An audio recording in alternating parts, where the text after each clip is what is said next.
Okay, I'll call to order the June 5th, 2023 regular meeting of the Haywood County Board of Commissioners. And right off the bat, I just want to say that Commissioner Rogers is not going to be here today. He had some family, some of his family are having some health issues, so he thought it would be best if he went with them this morning, and I graciously told him to do that. And then also, when we get to the budget items that we have in our budget, I'm going to report. He told me to report how he would have voted on these items also. So I'll do that when he comes here. But that's the reason he's not here today. So our first order of business will be our Pledge of Allegiance, and then after that we'll have Pastor Josh Frazier come forward for our invocation. So if everyone would please stand for the pledge.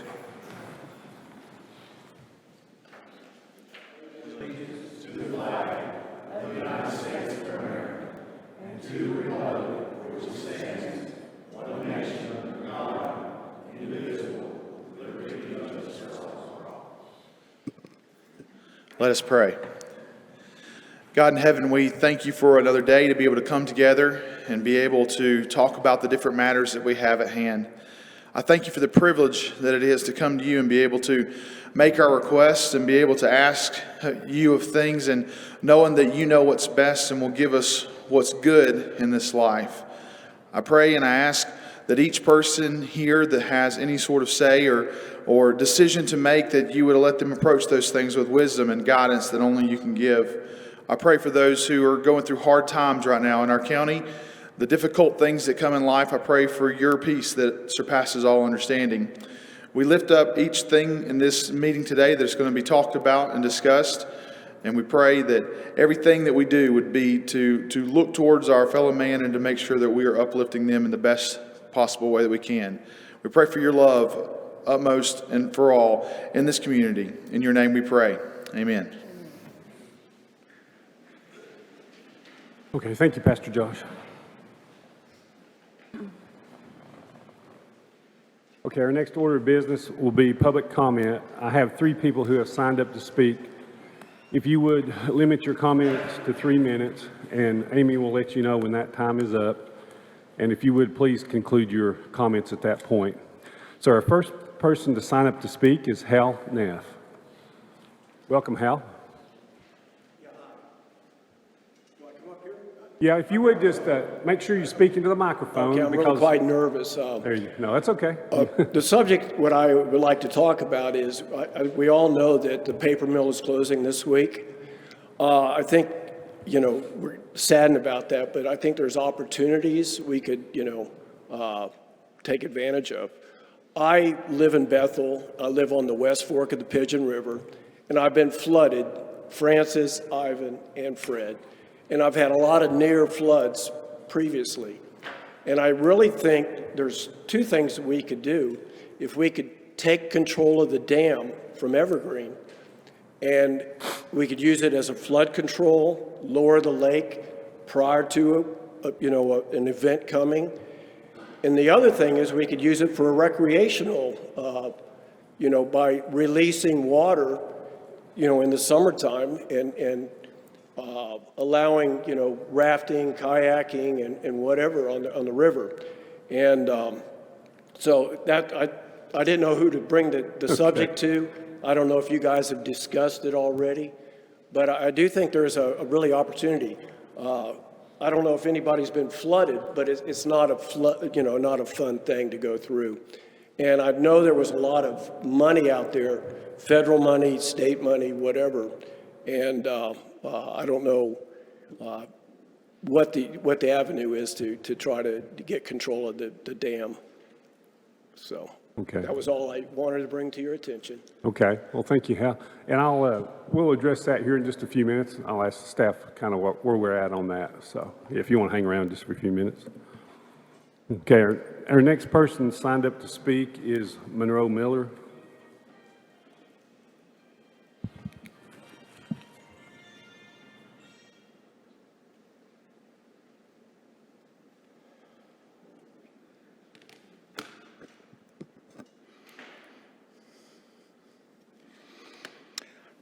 On April 26, Corey Valancourt wrote an article for the Smoky Mountain News tabloid. It's an honor system. Public record statute has troubling gap, bashing Commissioner Terry Ramey. Corey Valancourt used confidential information provided to him by Joey Webb Jr., gathered from Terry Ramey's personal cell phone under the supervision of both Bryant Moorhead and Frank Queen. Corey Valancourt received this information from Joey Webb Jr., the custodian of Terry Ramey's confidential cell phone information, when he had earlier made a request for public information, which was logged on Joey Webb Jr.'s new information request software, Next Request, numbers 23-4 and 23-6. On May 12th, I sent a request for public information to Joey Webb Jr. where I stated, "It has come to my attention that Corey Valancourt, Smoky Mountain News tabloid, has sent information from Terry Ramey's private cell phone records to you, by you, to Corey Valancourt of the Smoky Mountain News tabloid, in which he then published private personal information relating to Terry Ramey's private cell phone conversations. It is also my understanding that you, Mr. Webb, have sent more than one set of data/records or information to Corey Valancourt of information obtained by you from Terry Ramey's cell phone. Please send me the exact, and I mean exact, copies of the information that you sent to Corey Valancourt, which includes every time you send Corey Valancourt information. It has been 24 days since I sent my request for public information to Joey Webb Jr., and I have not received anything from Joey Webb Jr. My next request number 23-18, is still open.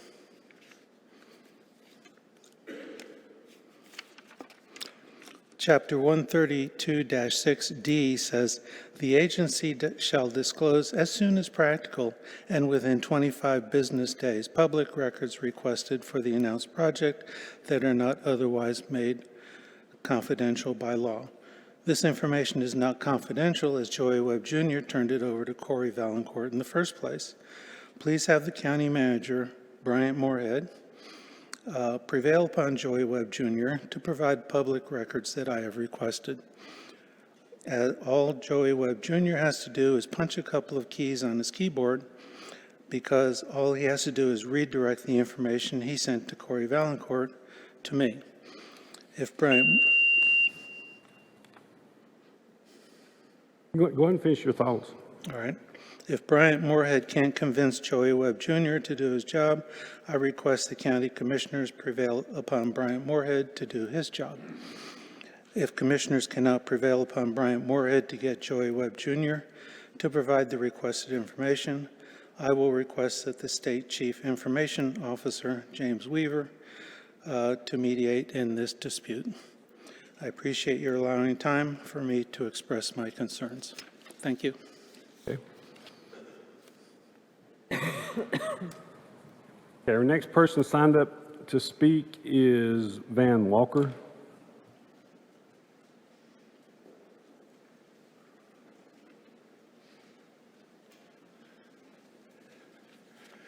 This is about the good old boy system in Haywood County being alive and well. Definition, you scratch my back, I'll scratch yours. Just over 5 years ago, our tax collector lost his reelection bid, and his annual salary was in the 50s. But as a consolation prize, he was hired as our new economic development director for approximately $120,000 annually. That's a $60,000 raise approved by these, actually the three in the middle, the absent one and the other two. $60,000 raise for someone who had never done the job before. And it's obvious he's never done it before because he hadn't done it since. This is good old boys politics at its best. It's alive and well in Haywood County. The average salary for economic development director in North Carolina is $80,000 and change. So we're paying someone who's never done it before $50,000 above average. Why? These folks approved it right over here, this bunch here. Leah Cochran was 2021 North Carolina Economic Development Director in the year, of 2021. She excelled. She was the best in North Carolina, made less than our guy, which does nothing. And we should have hired her. Why didn't we hire her?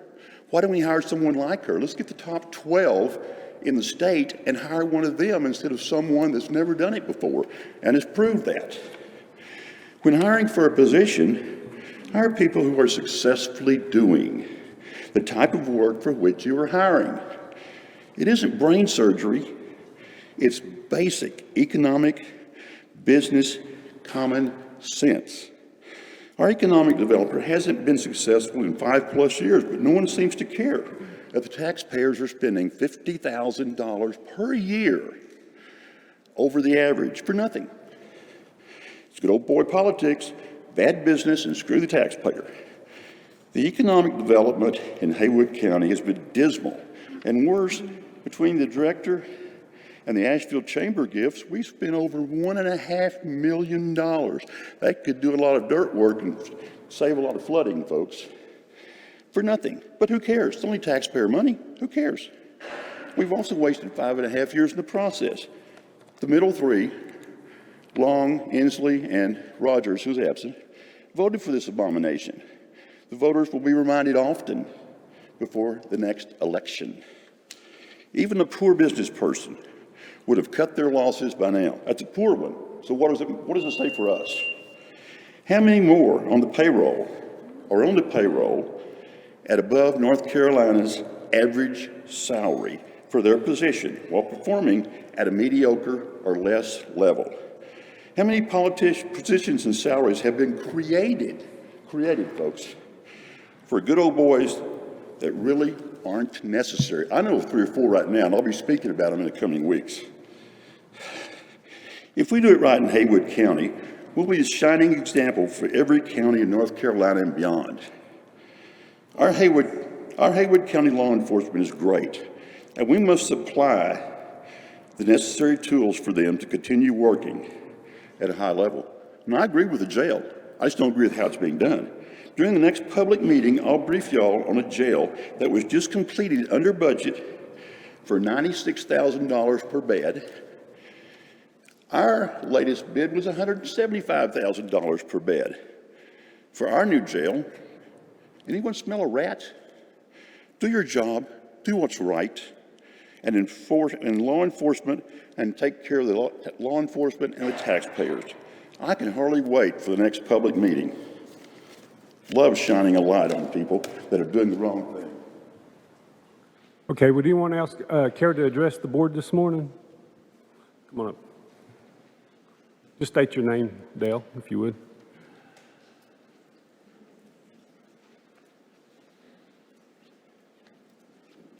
Thank you for letting me talk. I know you get tired of hearing me, but this is getting to be stupid in Haywood County. Public officials are elected to do a job, they're paid very little for their job, but then we hear from people that don't even have enough common sense to remove their cap inside a room. A former judge would have put you in jail for that. But this is getting stupid, and I seen a while ago a man waving a cell phone in front of a commissioner's face. That shouldn't be allowed. He may be wearing it if he keeps it. But you guys are appreciated, and it's getting to be, this is a place for business, not stupidity. The same crap every time you guys come to me. And you get to hear my stupidity too. But this is Haywood County. I'll say it again. If you don't like it, the roads go out just the way they come in. Thank you. Thanks, Dale. Okay, would anyone else care to address the board this morning? Oh, yeah, come on up. If you would just state your name.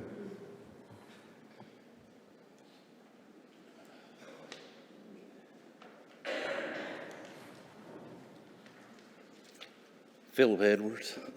I just want to comment a little bit on the river debris project and sort of want to know why local contractors are not being used and bigger companies are just giving the bids. They're not even bid off, they're just giving out. So I know one SDR, they've been given the debris site, which wasn't the bid out period. So I feel, being a local contractor, that it should be bid out and not just giveaway like that. I mean, I lost stuff in the flood, and I'd like an opportunity to at least bid on it to get some of my money back I lost during the flood. So I just like to see more local companies used on that end of it, which are not being, it's just being giveaway. And that's all I wanted to comment on. Just local companies need to be used instead of big out-of-state companies. Thank you. Thank you for your comments. And I'll have my staff address that in just a few minutes for you. Would anyone else care to address the board this morning? I see no one. I'll close public comment and I'll move to constituent concerns. Okay, on the Lake Logan Dam, what do we know about that, Bryant? Can you have any comments on that? We've had multiple conversations on that and expressed some of the same concerns the gentleman did. Of course, I think we're working through state, the General Assembly, to see if there's a chance that transfer of ownership could be made to someone to keep the dam and then use it for recreation and flood purposes. Some of the conversations have revolved around North Carolina wildlife.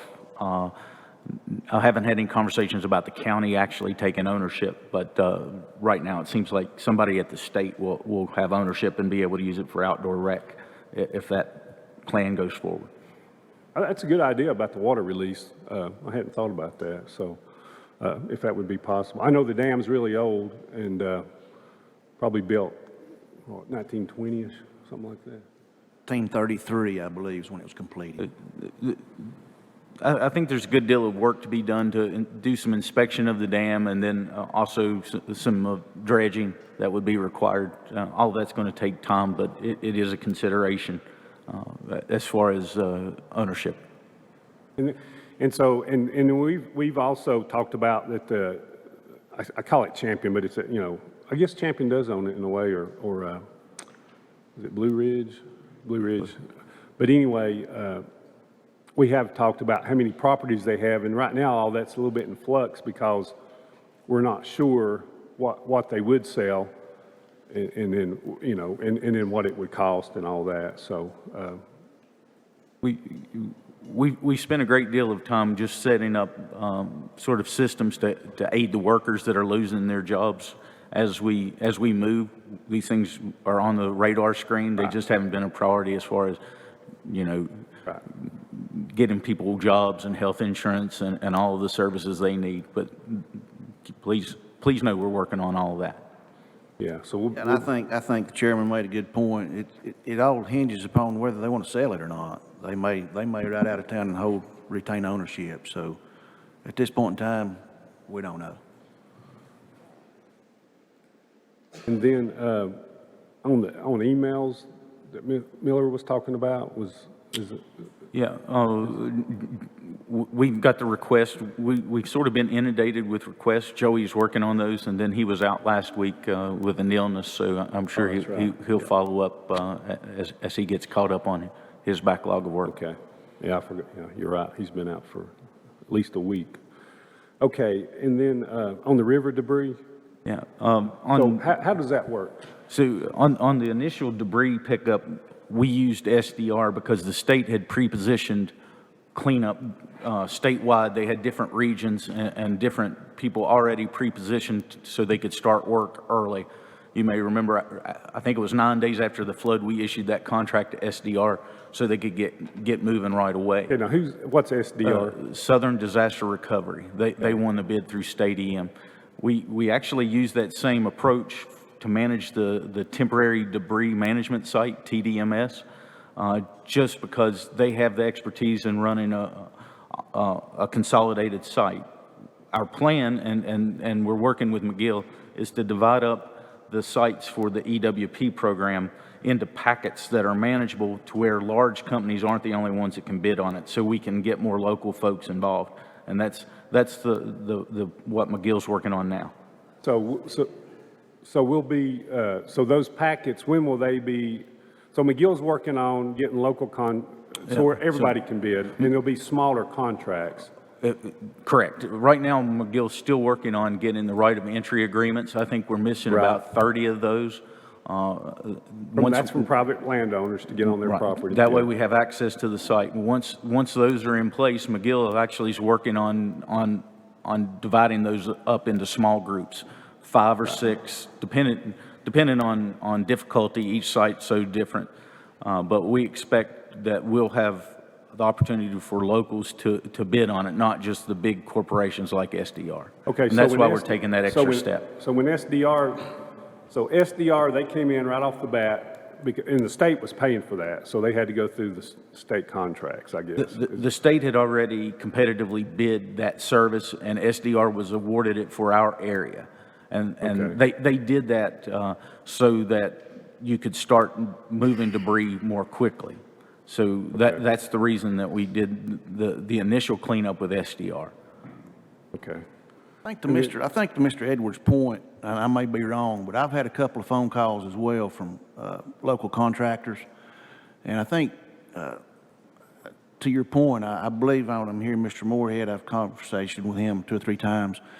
McGill is drawing maps, and they're separating out 2 or 3 miles or 1,000 feet or 800 feet sections, and they're going to be individual contracts let out on that cleanup. Is that correct? Correct. And initially, there were 57 sites that are approved for the EWP program. Yeah. And so we intend on dividing those up into smaller groups so that not just big corporations with lots of resources can tackle those, but to divide them up into smaller areas and allow the locals.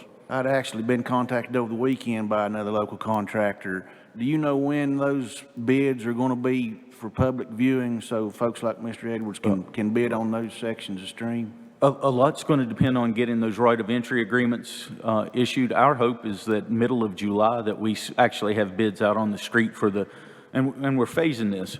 There's phase 1 that is a lot of just clearing and snagging, and then phase 2 are some more of the difficult sites that actually have to be engineered and permitted, and those will be at the end of the program because they just take much longer. Okay. So we don't know we don't have a date yet to where there's going to be a public bid let, so these folks can take a look and see what they want to bid on. We don't not yet, but I hope within 60 days that we have those on the street. Within 60 days, and just for folks' information, that right of entry that county manager's speaking of, the landowners who have property in between the debris and the road, they have to give a right-of-way or a right of entry permit. And so there's 30 folks, you're saying there's 30 that still haven't allowed, they don't want people crossing them to get it cleaned up, or just haven't signed it. It may just be that they haven't signed the document. I don't think there's going to be 30 folks that oppose the project. I think it's just a timing of getting everyone to sign the documents. If Mr. Edwards has any comments any questions, is it okay if he talks to some of our staff? He can talk to me. Chris is back there. We'll be glad to sit down and talk with him. Okay, well. Okay.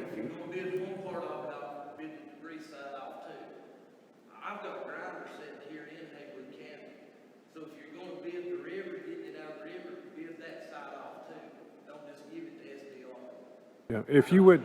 4 years experience in it. That's about 15 more SDRs being business. Yeah, if you would, Chris, would you mind talking to Mr. Edwards in the back? Yeah, why don't you talk to Chris and we'll get your contact. And then our staff meet with folks all the time. The first 2 speakers that spoke, they've met with them. So I can't really go back and forth right now. But if you'd meet with Chris in the back, we'll try to address your concerns as best we can.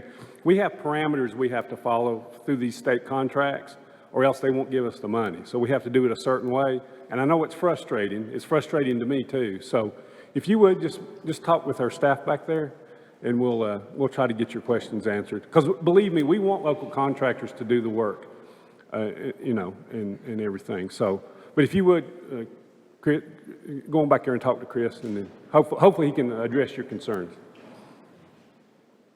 Okay, and then, let's see.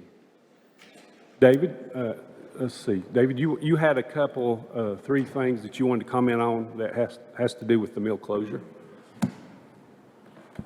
that I think folks will be interested in. Good morning, Commissioners. Hope everybody's doing well. Finally, summer may have sprung over the weekend. But yeah, I wanted to bring up to three events that will be happening with the Pactive Evergreen. We're going to have a job fair this Friday, the 16th, at the Haywood County Fairgrounds or Smoky Mountain Event Center. As far as I know, this might be the last job fair that we're going to be having. The county is sponsoring it. NC Works, the Southwestern Workforce, which is also the Southwestern Commission, we're all sponsoring this job fair here. And the first 200 Pactive Evergreen employees that sign up will receive a refurbished laptop and lunch for free as well, too. So that is this Friday, and it is from 11 to 4. 11 to 4. And another thing on that Friday as well is an Pactive Evergreen employee cookout will be held at Haywood Community College at the ball field. That'll be from 5:30 to 7:30 that evening. You can go on to the Milltown Strong website and sign up for the cookout. You can go there, and I want to give a special thanks to the Faith Community Church of Haywood County, who is putting this on the behalf of the workers. So those are the two events this week. And just want to bring attention to one of the things that we, learned as this, was going on.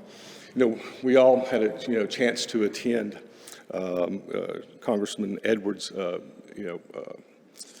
session with the mayor of Kannapolis, Mayor Hennett, and Zeb Smathers was there. We got to listen to how Kannapolis went through this devastating loss that they had. They lost over 4,000 workers were laid off from the Pilatex mill there, which was a legacy cannon mill. Well, early on in this process, Mabin Rash, who was with EdNC, gave me the Pilatex case study. And so I've used this, as a worksheet for me. And about 4 weeks ago, I picked that back up and started reading it again. And I realized that once that mill closed, and then there was no more insurance available, that's when it really hit the community. The community was severely impacted when that happened. And so I asked Ms. Rash to help us organize a meeting with Blue Cross and Blue Shield of North Carolina. And to come to find out, Blue Cross and Blue Shield of North Carolina manages the plan for Pactive Evergreen, but Blue Cross and Blue Shield of Illinois owns the insurance for the workers. And so it was a big head scratcher because the Pactive Evergreen of Illinois, Blue Cross and Blue Shield of Illinois did not even know the mill was closing until we started making these phone calls.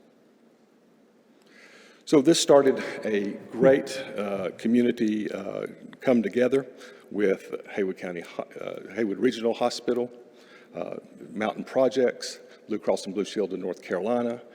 We had a community meeting to figure out what our next steps were going to do in this situation.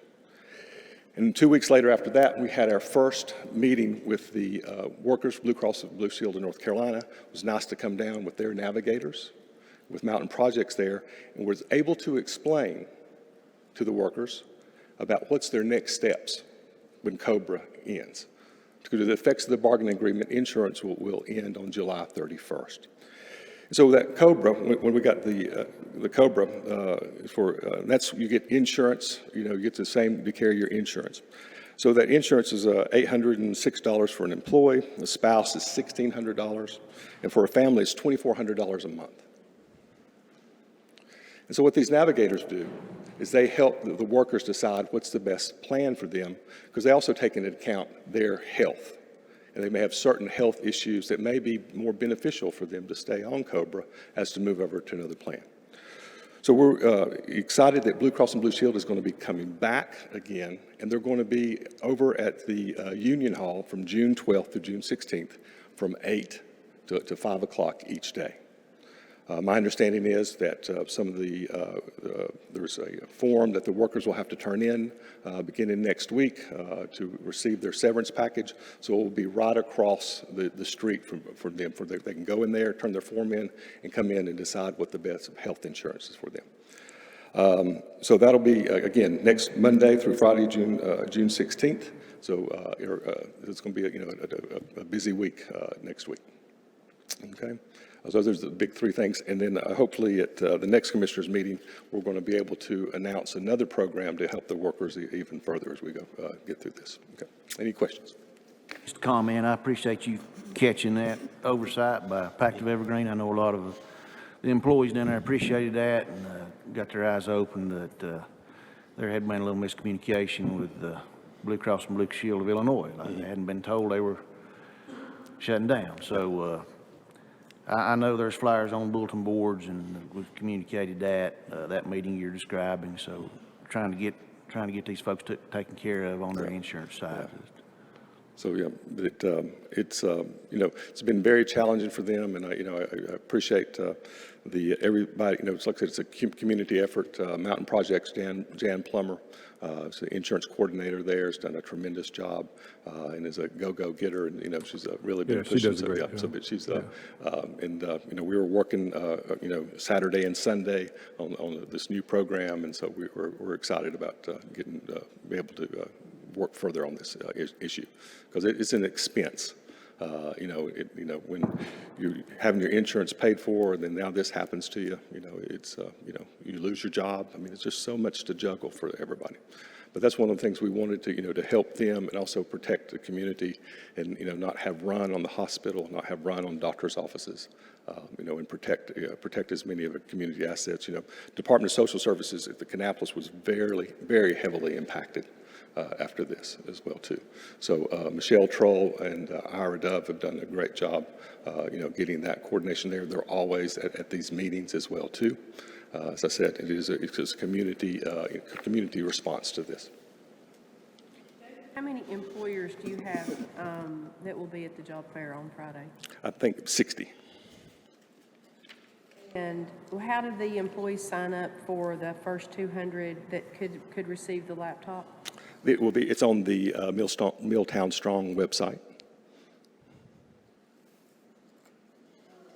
I had opportunity, as you know, to meet with a couple of those navigators, and I am still a licensed multi-line insurance agent, and I'll tell you, of all the insurance that I ever wrote, health insurance was always the most confusing, and especially for folks who have always had a group plan, because owning individual health insurance is it's worlds apart from being under a group plan. And those folks are very passionate with Blue Cross Blue Shield about helping people get connected. And I would encourage folks to make sure that they keep their insurance. None of us ever know what our medical futures are. And it don't have to be life-threatening. Oh, sorry. Doesn't have to be life-threatening, but you can fall down and break your ankle, and that can be very costly. So, Yeah. so it's important for everybody to, to try to take all that in. It's a lot at one time, but I appreciate what they're doing. Like I said, those folks were very, very passionate about the service they're providing to those workers. So. And those navigators have been able to, to help, I said, there was 3 I know that needed to stay on COBRA, due to health conditions. And the other ones, they were able to move to other policies through the ACA. And I would encourage people to attend that job fair. I did meet somebody who is at the mill, and that's the first person I've said that it was a little discouraging that the number of places that they had applied and maybe not been successful in finding employment. So plug in. Yeah. Be glad. Yeah. And then please, if they need help like that, Doug Birchfield with Haywood Community College. There's also resume writing there at the community college. Also, they can help develop the resume, and they can also sign up for this summer. There's going to be shorter duration courses that they can get trained up for things, after, when the mill closes down this Wednesday. Haywood Community College has offered, I think, 3 to 4 different classes there. And we can have Shelley White come and explain that. The CDL registration was last week, and they had 12 folks ready to sign up for the CDL program. That was a grant that, the county helped with the Golden Leaf to get that grant for that, so that's pretty important. Yeah. You have a question for Dave? Oh. Go ahead, Mr. Ramey. I attended that meeting over with Mr. Edwards' stuff too, and I appreciate the help we're getting from them. And that Mayor Hennett, he had it figured out because they'd done really good on that. There's a little bit different situations than ours are, but I think we can learn a lot from that, from what they did down there, and change the whole dynamic of the town and stuff. And now he said they had industry stuff waiting to come in there, and so maybe if we're lucky, ours will turn around to where we'll be the same way. Yeah, they were certainly blessed by having somebody come in there and buy the property and being able to help redevelop. Our problem is the challenge of the site. It's in the floodway and the floodplain. So there's going to be certain challenges as we go forward, and how do we navigate those.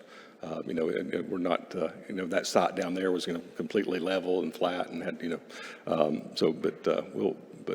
we had a couple of meetings on Thursday and Friday about, the potential and how we look forward, to that next step in this process. And we'll keep addressing those as we get closer to trying to find a resolution with PACTIV. You know how many acres of that is in the floodway? There's 185 acres there for on the site, and about, I think, almost 155, somewhere right roughly in there, is in floodway or floodplain.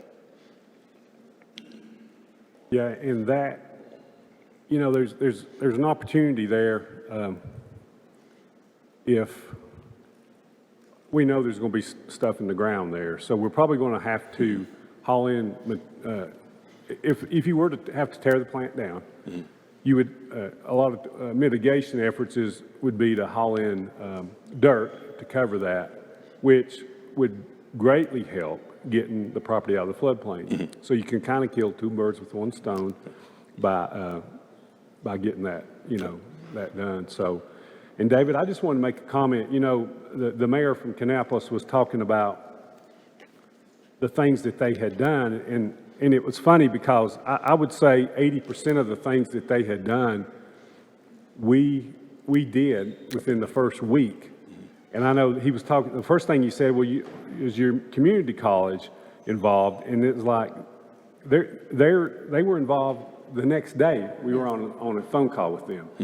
And then he was talking about, well, a lot of those workers were able to get, be truck drivers. And I'm like, that's what our community college has just added not long ago to their curriculum.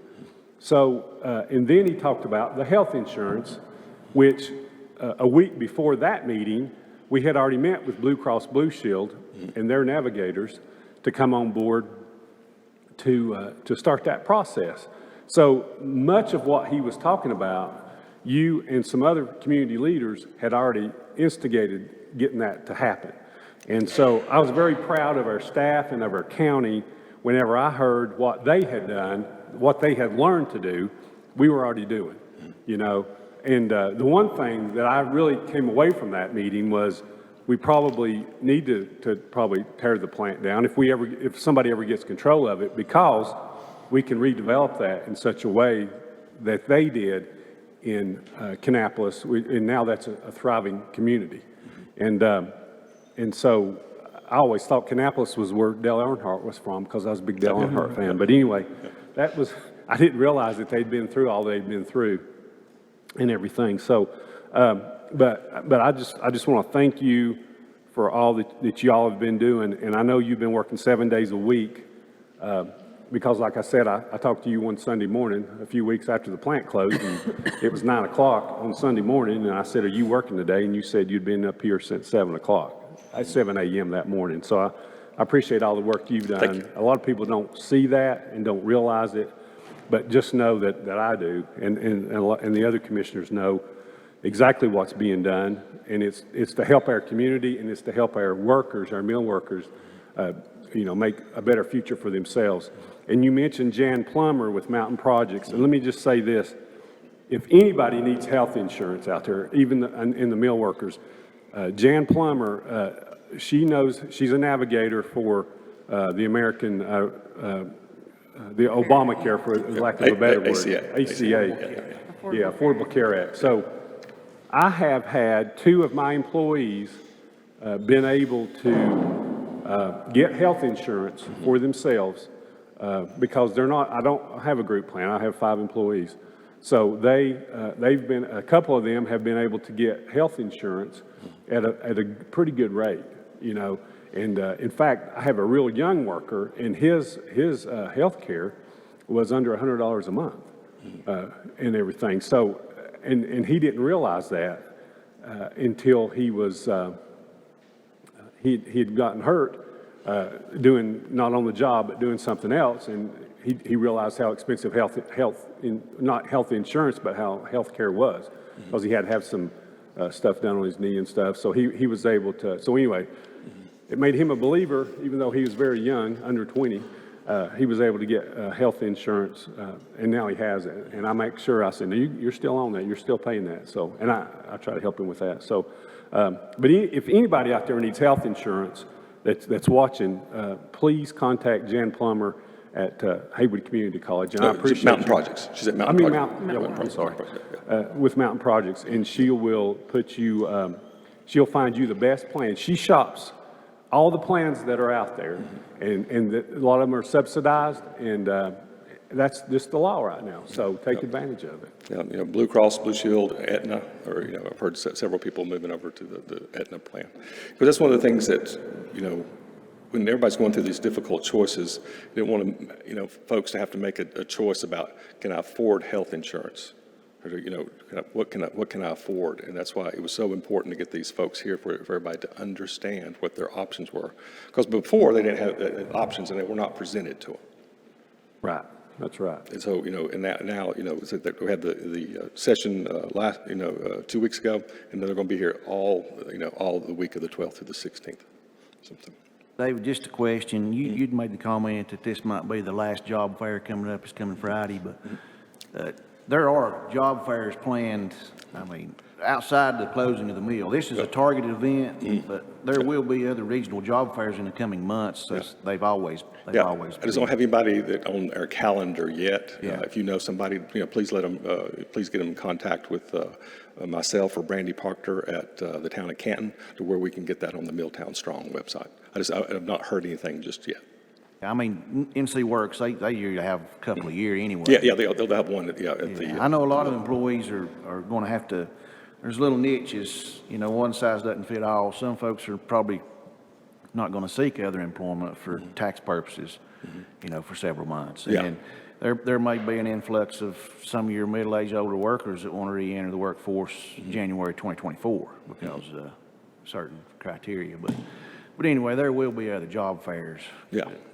This is the only one I have so far for the summer. So if you, like I said, anybody knows one coming up, please let me know. Just another comment. I know as far as economic development goes, again, Pactiv Evergreen holds the keys to that facility. So I think we're all hoping that they'll come in and expedite whatever they're going to do as far as cleaning up, and hopefully they will relinquish the deed, and it can be open for other development, because it has high pressure, high flow natural gas. It has a virtually biggest power substation probably in the county, and we have high-speed internet there. Of course, we have transportation with rail and I-40, so it's probably one of the most prime economic development sites just because of that criteria that we have if it ever gets to that point. And again, they hold the keys. Hopefully they will be good neighbors, and as they go out of town, they'll put it for sale and clean it up and put it for sale. So that's what we're looking to hope to happen. Yeah. And so I know cleanup efforts are underway, and start in a larger scale after the 9th. So I know, that they are, responding to DEQ's request to clean up a couple of issues that they have there. So I know they're working towards that. So the quicker, I'm glad to see that they're jumped right on it to start, that process. I have an inside view of that whole situation, and as an employee, I don't think I'm out of bounds by saying that they are doing things to the T. And I know that North Carolina State's looking over their shoulder, but they are cleaning up. They're doing things, removing some hazardous materials that I was involved with over the last few weeks, mercury cleanup. We had some radiation sources for level detectors, that's instrumentation, which we got those decommissioned and removed Thursday.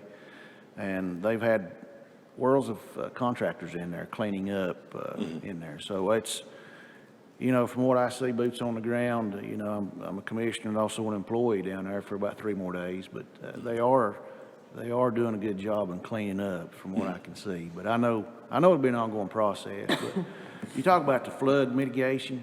After Hurricanes Ivan and Francis in 2004, that company spent millions of dollars on flood mitigation. They put in extremely good measures, and as bad as Tropical Storm Fred was, if there hadn't been a bearing failure on a sump pump 2 days before Fred hit, that facility would have ran right through Fred and never incurred any loss of production. Yeah. And that's how good a job they did with their floodgates, sump pumps, raising electrical apparatus. So I don't know how that'll play out as far as permitting for future development, but I know that infrastructure's there, and it's very good.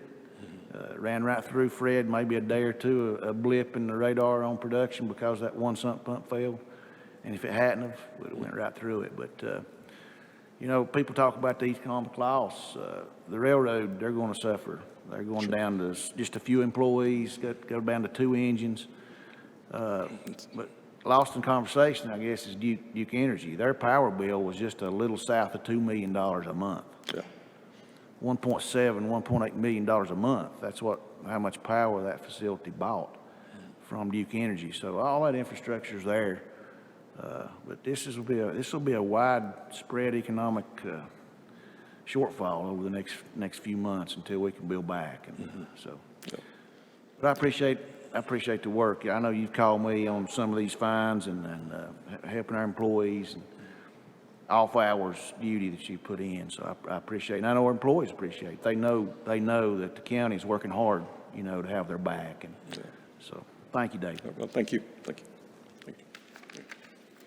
Does anybody have any other constituent concerns? Terry, go ahead. I just want to say that I went to a couple of classes down in Raleigh in the last couple of weeks. I went to that county advocacy days, and then I went to the 100 counties emergency class and got my certificate and stuff for that one. I appreciate getting to go to them because you can't never learn too much about this stuff. It's complicated, isn't it? Well, it is, but you learn a lot about it when you meet so many good people, different commissioners, in different counties and different county managers and stuff. And some of them have already been through some of the stuff we've been through, and they've got some good suggestions and some good ideas. And I always like to go to all of them I can and meet these people, and you get a good relationship with them. And then when something comes up here, they may have already had that, or we may be able to give them some information on stuff we've already had. So, and I just want to say I appreciated getting to go to all those classes, and I enjoyed it a whole lot. And on another note here on this, I just want to say that you saw I got attacked as I came in the door with a cell phone stuck in my face and trying to block me when I was trying to walk in here. I got elected to do a job here, and that's what I want to do. I don't want trying to hinder it, but all these public information requests, all this stuff, that's another thing we was talking about the other day about the charges on that. I want to bring that up too. But on this, my taxes are in good standing. They have been. I've got a tax payment plan. I'm not ashamed of it. I've got a tax payment plan, which some people have never even paid any taxes in this county if people get to checking.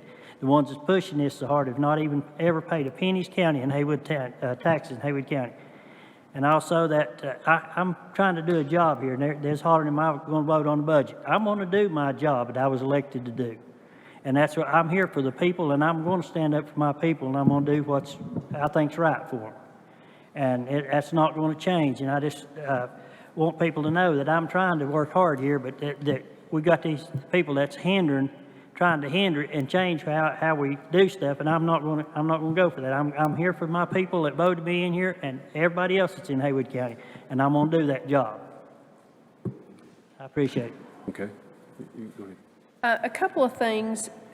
One is, I can't take my insurance hat off today for some reason. We've had 5 earthquakes in the last couple of weeks in the county. And just to kind of warn people in advance, you know, earthquakes are similar to floods, that if you don't have an earthquake endorsement on your homeowners or renters insurance, you don't have any coverage. Just like if you don't have flood insurance, you don't have any flood coverage. So none of us know what tomorrow brings, and none of us know if we've had the last earthquake. I think this one was a 3.2 on Saturday morning. Sunday morning, yeah.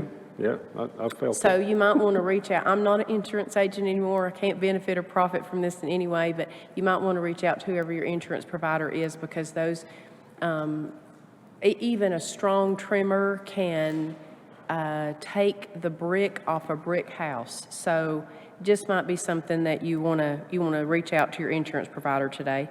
The other thing is, last week I had the opportunity to go to the ribbon cutting for the Dahlia Trail, which is at HCC. This is about a 5-mile walking path that is open to the community and to visitors alike. It is on the HCC campus. It is absolutely, if you've not had an opportunity to visit the campus, it is an absolute beautiful place to be, very well designed when it was originally started years ago, and they have implemented this walking trail, and you can take your family and your dogs, and it's just a beautiful place without having to get far outside of without having to go to the parkway or someplace else. It's a great thing for us to take advantage of. And I just also would like to say encouragingly, when we went to Edwards' event the other night, it was, the mayor from Kannapolis, that project, they've worked on that for 20 years. And I felt like when I left there that they probably had some bumps in the road that maybe we will not have. And I felt like we were very responsive in the beginning, and still are, to when the mill announced its closure. And so 20 years is a long time. And I would say that the 3 of us will not be here 20 years from now. We'll be old. And setting the course right and going in the right direction is very important as we move to the future. And I think we're headed in the right way. There's a lot of variables, and sometimes when we don't know all the details, it's frightening and alarming. But I believe as a whole we're resilient, and I think we're working to do the right things. And I look forward to us getting a new Haywood County, a good Haywood County, same unique, honorable Haywood County that we are in less than 20 years. Tom? No, other than I did get a couple of calls from local contractors concerning this gentleman's questions, and I talked to Mr. Moorhead about it, and I hope we can get some of these questions answered. And when these bids do come out, that it's widely broadcast to where when it's open for bid, that our folks can certainly bid on it. So. Okay, Mr. Neff, I was just wanting to tell you too, my mom and dad live up on Little East Fork, so we know about those floods. We got that too, so I appreciate your ideas this morning. Appreciate that. And also, at Mr. Edwards' meeting, the one thing that they did in Kannapolis was they revitalized their, or the plant was, they went ahead and tore it down. I think he said it was under 6 million square feet of space, and they basically tore that building down and revitalized that. And I had reminded everybody that Haywood County has a great example of the same thing of what we did at the Daco plant. It closed in 97 or 96 or 97. The county and the town partnered together and bought that for $1.5 million in 2001.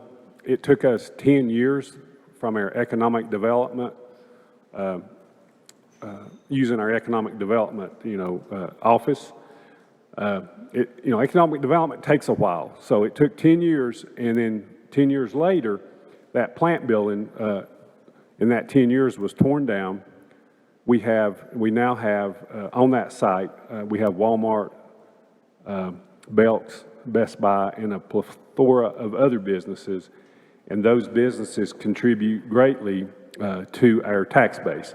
That $1.5 million that we invested, basically today, those sites are valued at $38 million, just the tax value of the property. That doesn't count the personal property and all the other taxes that we collect from that. And the main thing we collect from that site is sales tax. And sales tax is what drives, that's what pays for our schools and many other things. And the county gets sales tax revenue. So that site, we turn that around in 10 years. And this is going to take some time, but we will turn that around. I have all the confidence in the world we're going to turn that around. And in those years ahead, whether it's 10 or 20, as Jennifer was alluding to, it's just going to take time. And in that time, I think we're going to look back. I know we look back on DACO, and it's like, wow, look what we did there. So Haywood County's already done that to one big plant. So, and I think we'll do it again. So that's my hope and prayer for that. Sometimes I was reminded this morning, sometimes public comment, I was just thinking, I had read there's this comment from Shakespeare when he wrote Hamlet, and he said, "Brevity is the soul of wit." And what that means is that clever people can express intelligent things using very few words. And I appreciate those who do public comment and stay within the time frame that's allotted to them, and which is the vast majority of everybody. But I want everybody to be able to get their thoughts out, and I'm not real strict on the 3 minutes, but I would appreciate as much as possible that people keep to that. All right, so we'll move on to administrative agency reports and presentations. And we have our first item is construction manager at risk presentation for the Justice Center expansion project, and that's the jail, just in simple words. We have Vanoy Construction, and we have the Vice President, Brian Walker, here this morning to speak to that. So, and just do whatever you need to. I know this is going to take a little bit of time. We got a couple of these presentations, so everybody just kind of sit back and relax. And welcome this morning. I see you brought your crew, and I appreciate that. Yes, sir. And I will say, by the way, we had a committee which was made up of Commissioner Rogers and I, Bryant, Chris Boyd, our sheriff, and let's see, who else was our materials? We had finance officer, management analyst, we had jail administrator. I think there were about 11 of us that reviewed 4 presentations for construction and manager at risk qualifications. And Vanoy and the next presentation from H.G. Reynolds were the 2 that we felt we'd like to bring before the board based on expertise, work in the area, having built jails in North Carolina. So excited for you to see both presentations today, Mr. Chairman. Just for public information, how many bids, how many did you? Just a little history. So we opened this up as a traditional design bid build, and we didn't receive any bidders the first period, so we had to extend it 1 additional week. Hickory Construction was the sole bidder. This board, I don't have the date, rejected that bid because it came in over and above any cost estimates that we had worked on. So we sort of went back to the drawing board with Mosley Architects and decided to go this construction manager at risk route. And we had 6 different firms submit their qualifications. We narrowed that down to interview 4, and then out of those 4, we have the top 2 candidates before you today. Thank you. That committee Yes. selected. Okay, sorry, guys. You're fine. Probably good to give everybody a background on this. It's a No, little it's bit. great. Yeah, all right, thank you. We're here for y'all. Okay. Okay. Would you like us to get started? Yeah. Sure. Okay. Well, let me first, before we do introductions, let me first start off by thanking you all. Thank you all for your service to the community. We've been doing this long enough to know how selfless your job is, and what stress it comes with, working with lots of municipalities. So thank you for that, your service and your time. And thank you for letting us be here before you today. Cheese. To be considered for your project. We greatly appreciate it. And so what I'd like to start off is tell you when we look at pursuing a project, we all sit around the table and we come up with what is it going to take to make this project successful, not only for us, but for the architect, for the clients, for the community, for everyone. And are we able to bring that to the table to make this project a success? So as we did that, we really came up with 5 things.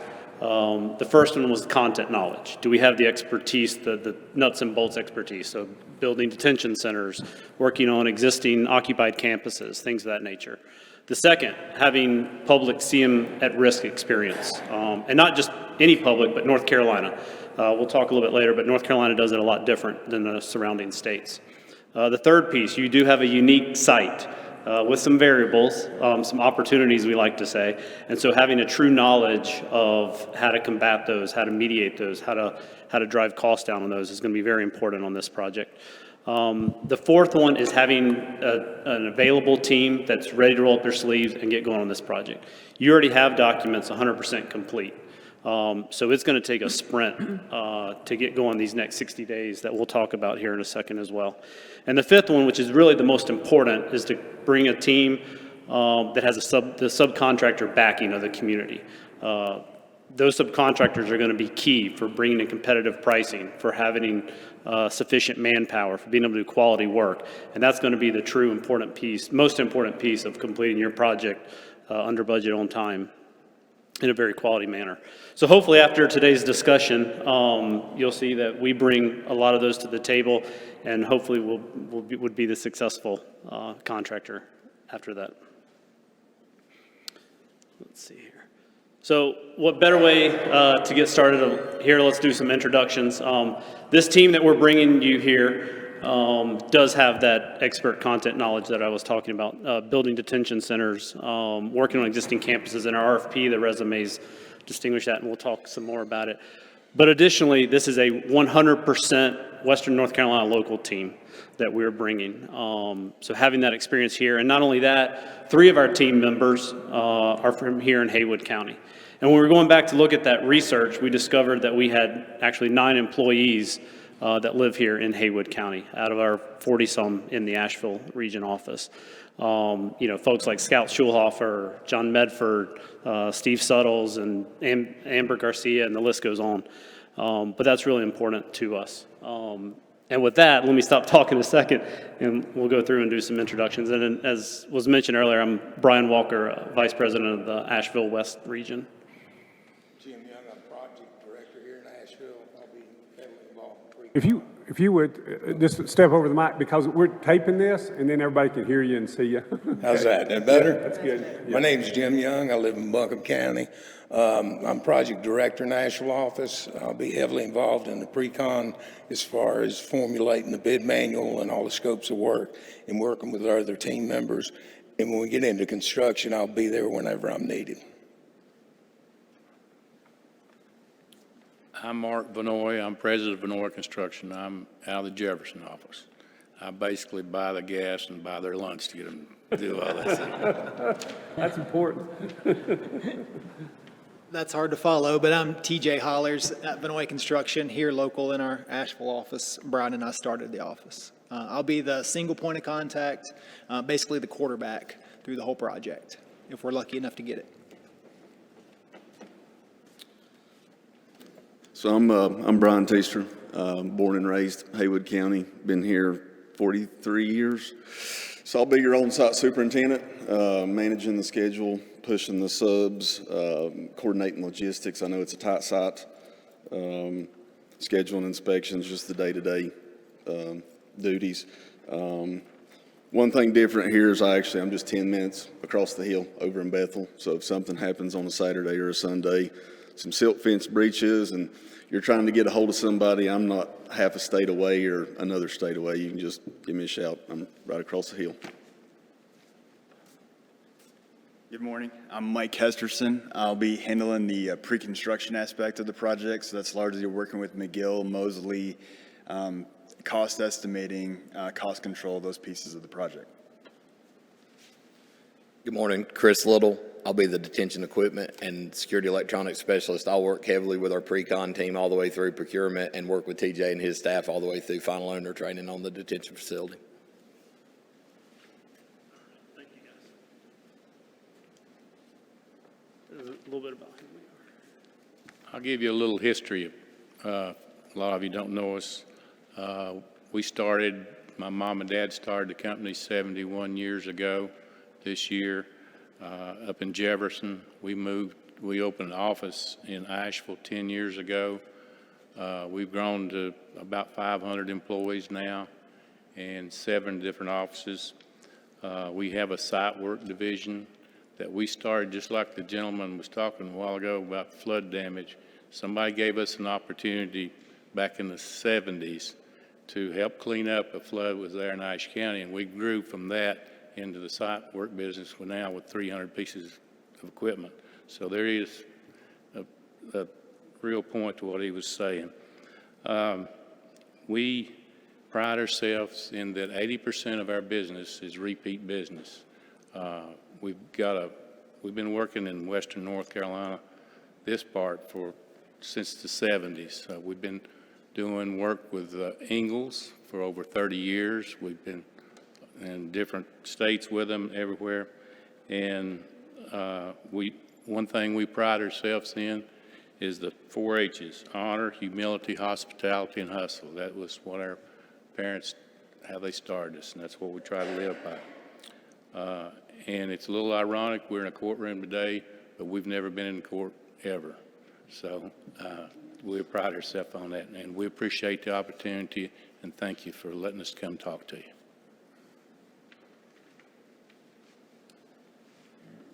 So as we jump into that first bullet point as far as content knowledge, we'll give a quick example here. The North Carolina Public CM at Risk process, again, very different from our neighboring states, how the open bid process is, the pre-qualification process, just a lot that the state requires you to do, the general statute. Our experience here, we've done over 51 projects with the North Carolina State Construction Office, who created the CM at Risk process for the state. We've served 21 counties in North Carolina in a very similar fashion. The majority of those all west of I-77. 16 North Carolina public school institutions, over 85 higher ed projects, over $2 billion of CM at Risk experience. And one other small niche we pride ourselves in is 15 times we've been our client's first CM at Risk experience.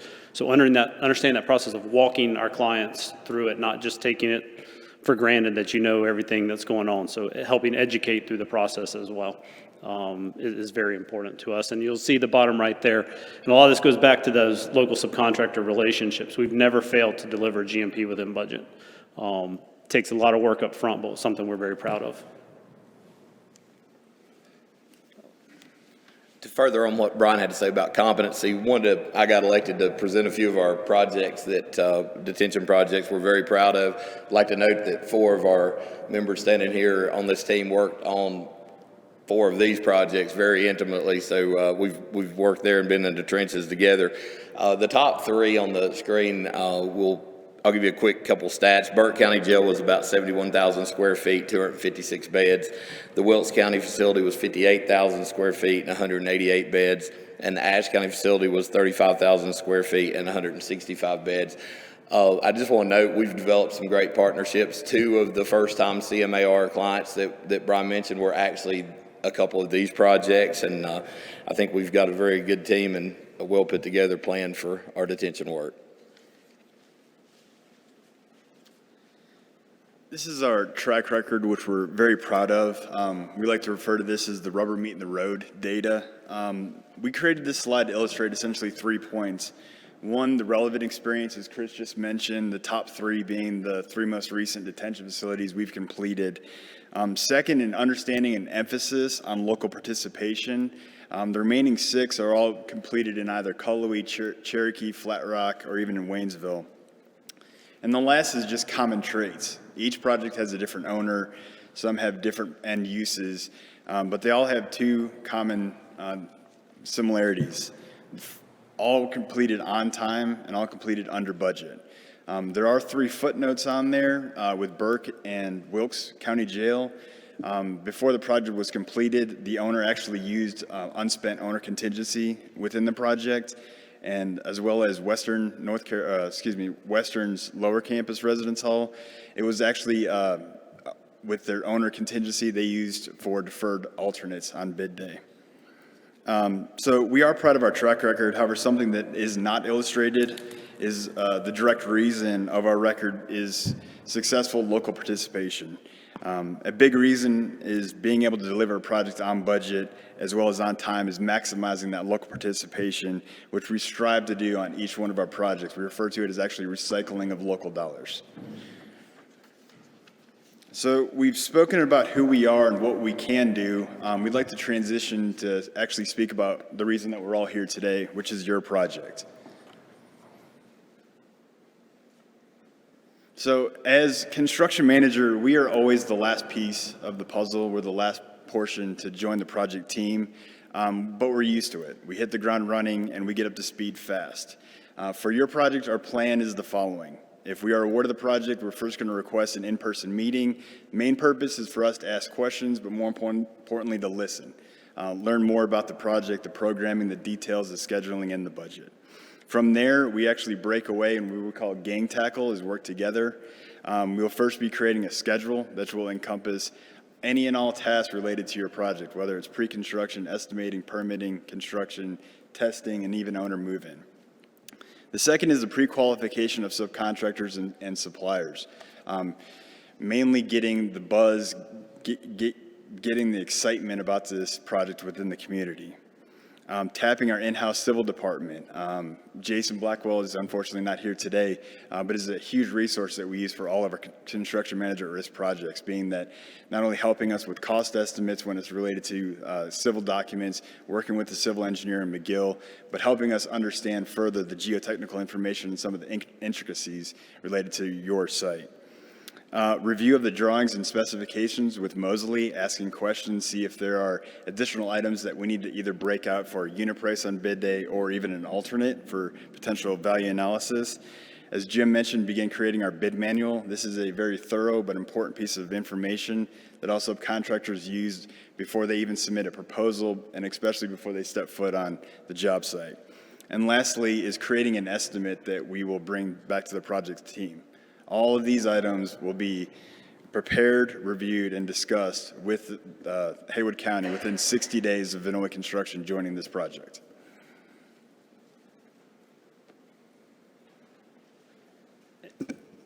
And not to beat a broken record, but this subcontractor really is what makes or breaks CM at risk. Tagging on to what Mike said, and you'll hear others, having those relationships, creating a bid process that they can easily understand, that they can easily identify with, and really, attracting them to the table is what's really important. A couple of stats here. In Western North Carolina, we've subcontracted with over 500 subcontractors. We do over $1 billion worth of work in Western North Carolina. So you can imagine there's a lot of volume that subcontractors count on from us. So the 2 very important pieces, and TJ talked a second here about relationships as well, but one thing I wanted to throw out here is what you can see on your screen here in green. This talks about number of bidders we've received. So using the one on the far right, Western Carolina University Upper Campus project, which is not a little further west here, we had almost 80 bidders for that project, almost 4 bidders for each trade, and that's concrete, steel, things of that nature. So we did a little exercise, and we took out 1 subcontractor for each trade package. And after we looked at that raised the project cost $7.3 million or 18%. So imagine if we had taken out 2 subcontract bidders. So you can see how important it is bringing subcontractors to the table, both local and regionally. as well as the opportunity of recycling those dollars. Yeah, and just to chime in on that and how critical that is, I mean, it's such a huge piece of what we do. I mean, we jump in, like Mike said, roll up our sleeves and really get the subcontractors engaged. We've got to. That's got to be step one. So what Jim is working on building the bid manual, we're working on energizing the trades. And part of that is our name in the market and what we try to do, which is develop the trust with the subcontractors, local subcontractors. We try to build those bid packages where they all are small enough to where local folks can bid on parts and pieces of it. Another thing we do, Mark's told me from day one, we pay people on time. That's how we build trust. That's how we get them to show up and work hard for us every single day. We have Brian Teester, too, that will build an efficient schedule so we can march them through and show them how we're working together on this job to make them profitable, because if they don't make money on the job, they're not going to come back and work for us again. So all those things working together just kind of help us build a successful team, which is our goal with our subcontractors. I mean, and I can go ahead and mention it, you know, one of our most recent projects, Mitchell County Schools, it's another reason that job actually came in under budget, which is really nice. That's great to come deliver to folks like you tonight. I got to go and tell them that. So it's a good feeling. So.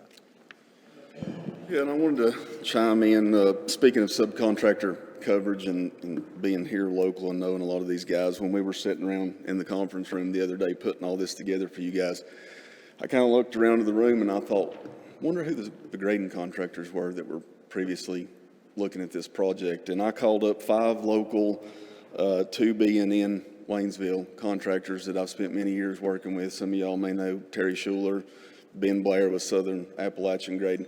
Called those folks, reached out to Tanoka, NHM, WNC Paving, and nobody knew anything about this project. So getting that sub coverage up front is key to the numbers. All right. I'm going to try to step in and help where I can. Like Mike mentioned, Jason's not here with our civil department, but it's a huge piece that we bring to the table. That expertise that we have for our in-house civil division that, like Mark said, has been in business for over 40 years. We will not self-perform this work, but having that expertise in our back pocket to look over our shoulder to help us, even from like up in Mitchell County, lots of soil issues there, lots of soil opportunities, I'll say. And we worked through from day one with those guys working with us on developing unit prices, developing allowances, kind of helping set those expectations for clients. Similar to like this job. Some of the things that we're seeing, you know, with the groundwater, -6 feet. We've also got cobblestone in the ground, monitoring wells and the coordination of those, and then working through the closeout with those. And we understand those procedures. We've done those. We're finishing up one now in Boone. And we also understand and have intimate knowledge with the ground improvements, the micro piles. We understand why those are needed. We understand that it probably was one of the better selections to make here, maybe the best selection, talking through that. So all those parts and pieces we understand intimately. We understand the site constraints and the existing storm and the utilities, all those parts and pieces that the site division is going to help us be able to monitor and build a plan to work through those things and get your best numbers. And then the site logistics we'll touch on a little later with the laydown, with the storm drainage and the storm ponds. I think that's it. Things start, safety is our number one priority, and of course that can't be overstated. We work for you. You guys work for the citizens of the county, and it's an occupied campus. We all know that. So I kind of like to joke a little bit when we have our safety meetings, and we do really want anybody that comes to work for us, subcontractor or one of our guys, gals, we want those folks to go home at the end of the day as good or better than they were when they came to work that day. And I'll go ahead and say here, the folks that are inside this facility, we want them to be just as good that afternoon as they were, but let them stay there for a little bit, but as good or better than they were before we got there. We've got a few things up here that I wanted to just run through that we, especially on an occupied campus, pride ourselves on. We do a site-specific plan for our safety. I mean, we have safety manuals that are part of our contracts that our subcontractors agree to every day, and that's about like you agreeing to your iTunes as you roll through the agreement list, that's part of their contract. But we do sit down and look at the right-of-way with the railway, look at the egress points, delivery points, anything unique to the site, interaction with the public, fencing off. We look at that, and we take those folks through the training. If you'll see that badge up there, that's actually my Burke County sticker from our hard hats that is issued to those folks after they go through that site-specific training. So Brian, at any notice, can look at a hard hat and know that those folks are well aware of that site and the needs for that site. Along with that, communication is it's imperative. It's the biggest part of safety. I feel like we've got to work closely with the detention staff. You can imagine we use powder actuated nail guns. I've brought this up before. They shoot a blank out of a .22 rifle, and that's what fires the nail. So if you have that event going on that day and you've not let jail staff or the sheriff's staff know that that's going on, you could have a panic and a hurry in an occupied campus. So as well as that, DHSR, they're really heavy on inspections on these facilities, and that's for a reason. It's for safety. It's for safety of the public, keeping people where they need to be. It's safety of the inmates. We've got a great track record working with them, bringing them in the facility early. We've passed some inspections with flying colors, and we pride ourselves on that. And then finally, I'm just going to leave with you guys 3 to 4, actually 4 of the facilities that I put up on the screen before, we took the owners on site, actual detention workers off-site to remote areas, let them train on the equipment that they would actually use to run the facility. Their actual screens, their actual keyboards. And we took them off-site, they get that training, and then when we're going through the inspection process, those folks actually interact with our inspectors, Brian and his staff. They open and shut doors on their control panels. They run the smoke control tests for the state. And that way, day one, when we turn this facility over to you, your staff feels very competent in running the facility, and it's not a brand new thing to them. Yeah, I want to chime in on this slideshow. These are very important bullet points. In all of my years of working in existing detention facilities or building new ones, this is the stuff that I deal with every day. I mean, I've got to reach out to subcontractors 2 and 3 weeks in advance to get background checks to make sure these guys are even capable of being on the project, and somebody's not going to try to sneak on a dozer and run it through the side of the existing walls of the jail. I know, like down at Burke Catawba, I was issued a walkie-talkie by the facility, and all the guys would meet at the Sally Port every morning at 7 a.m. We'd put the tools in the wheelbarrow, we'd roll in. We had to inventory everything that we had in our pockets, tool belts, nails, screws, the whole 9 yards. There was one instance where we were coming out at the end of the day and we were short a screwdriver, and I had 30 guys for 30 minutes as a team trying to find that screwdriver. But we found it, and we were let out of the gates. So just wanted to chime in on this slide right here. And then next, see if I can work this fancy pointer. I don't know if some of you guys can see or you can see on your screen. Yeah.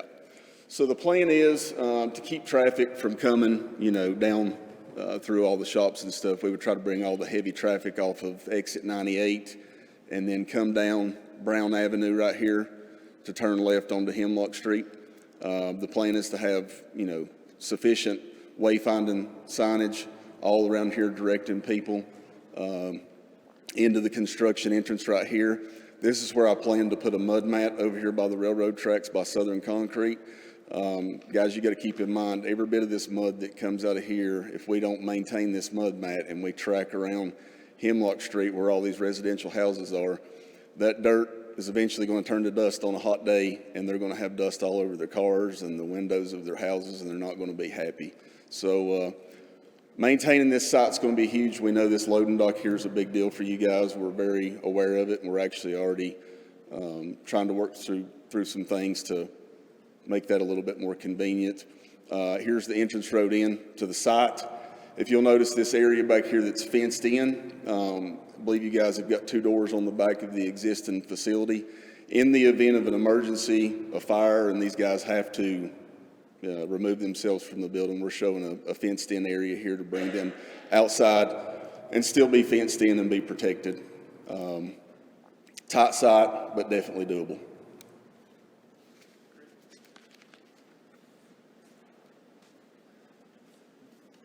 And before closing, just want to touch on one other thing, and that's community investment, especially as tax dollars are being used. And so not only recycling dollars locally, not only providing opportunities for Haywood County employees to work with us and have opportunities to grow their careers, but even giving back to the community that is important to us. And that comes from our 4-H's that Mark's mom and dad started, so that we feel part of the community. Some examples here. Construction Career Days is an event that we hold at Smoky Mountain Event Center. So Vinoy Construction is the industry leader in organizing that with the school system and the Mountain Area Workforce Development, where we bring over 2,000 high school kids in Western North Carolina through that event space to expose them to construction, to what a career could be in construction, and giving them that opportunity, as well as opening our projects as labs, education opportunities for universities as well as high schools for them to come in and teach there. For going to those high schools and even middle schools to teach them a little bit about the construction industry, again, trying to open their eyes to other opportunities that are out there. All the way down to, we actually hold a golf tournament every year and raise over $400,000. And all that money goes towards kids that want to go to college that couldn't otherwise afford to. Even down to, you can see a picture here in the bottom right, we try to do internal team buildings as well. And here we built a octagonal ropes course for the YMCA summer camp. So just, again, back to our 4-H's, and I want to share with you the importance of the community aspect of our company. And then in closing, hopefully we've done a decent job addressing the 5 points we thought were important for the success of your project.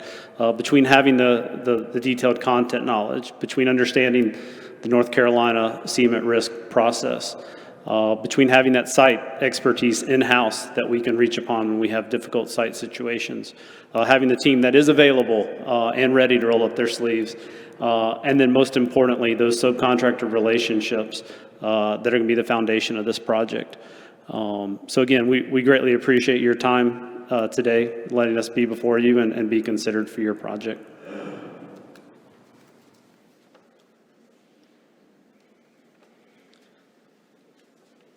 Thank you for the opportunity, and we'll open it up for questions.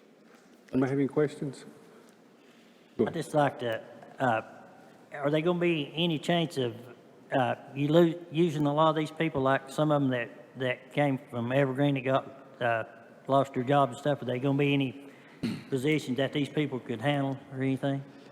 There will be. So we, under a handful of aspects, through the job fair process, if you can imagine, back to the subcontractor backing, they are doing the bulk of the work. And we'll have the bulk of the trades opportunities there. And so a couple of things we do besides encouraging and working on the job fairs, similar to the construction career days we did, there's a job fair aspect to that we held as well. Unfortunately, it was just right before they were still working through the severance stuff, so we couldn't open it up. But the next one we will be able to. But then we've also, for example, we did a project, McDowell Hospital. So let me back up. We do subcontractor outreach sessions locally. So that's again thing about trying to encourage and make everyone locally aware of the project and the bidding opportunities. And at that same token, at the McDowell Hospital, we opened it up as a job fair opportunity as well. So we'll have some carpenters that on the job site that we'll look at doing. So having an opportunity there for if someone comes in and wants an experience there, as well as having our subcontractors there where they can make connections with the subcontractors. So that they have an opportunity to support it locally. Because as you've also got to imagine, not only doing the right thing for the community, if they're not having to travel people in and spend those expenses and hotels and gas, it helps them out as well. Gives them a little bit of training too. Absolutely. Anybody else? Go ahead. What do you think is the most challenging portion of this build? Is it the site? Is it staffing? Is it that it is occupied facility? I would say probably three things. One is the site. There's definitely some anomalies to the site just from reading the geotech report. that's going to have to handle from not only a cost but a time standpoint. Your second is working around an occupied facility. There's very minimal work that has to happen inside, and at our last interview, we could talk about how we maybe shift that so that it's not operational, but you're still around the facility. And so there's some very important safety, security things involved in there. And then I'd say the third one is the expertise on the security, the electronics, that coordination, the inspection process. It just, not that it's anything to be scared of, and we've got the process down, but you've got to start early and coordinate that work and make sure that's all ready for inspections. I appreciate that you drew attention to the fact that that project is in a neighborhood. I mean, there are people on that Hemlock Street that will. So I appreciate that you're paying attention to that, because it will impact those residents while it's under construction. Thank you. And one other, I failed to mention, we've dropped off a couple booklets there for you as well. Please read through some of those. I know you can't read through all of them, but there's over 60 references from subcontractors that we worked with that talk about their experiences with us. There's close to 10 from architect designers that talk about their experience working with us and our collaborative effort that we go into projects. And then there's roughly 10 from clients that talk about their experience with us. And so take their word for it. Do you have anything, Tom? Just want to say thank you for the presentation. Thank you for bidding on the project, and we'll see how it goes. Thank you all. Thank you. Okay.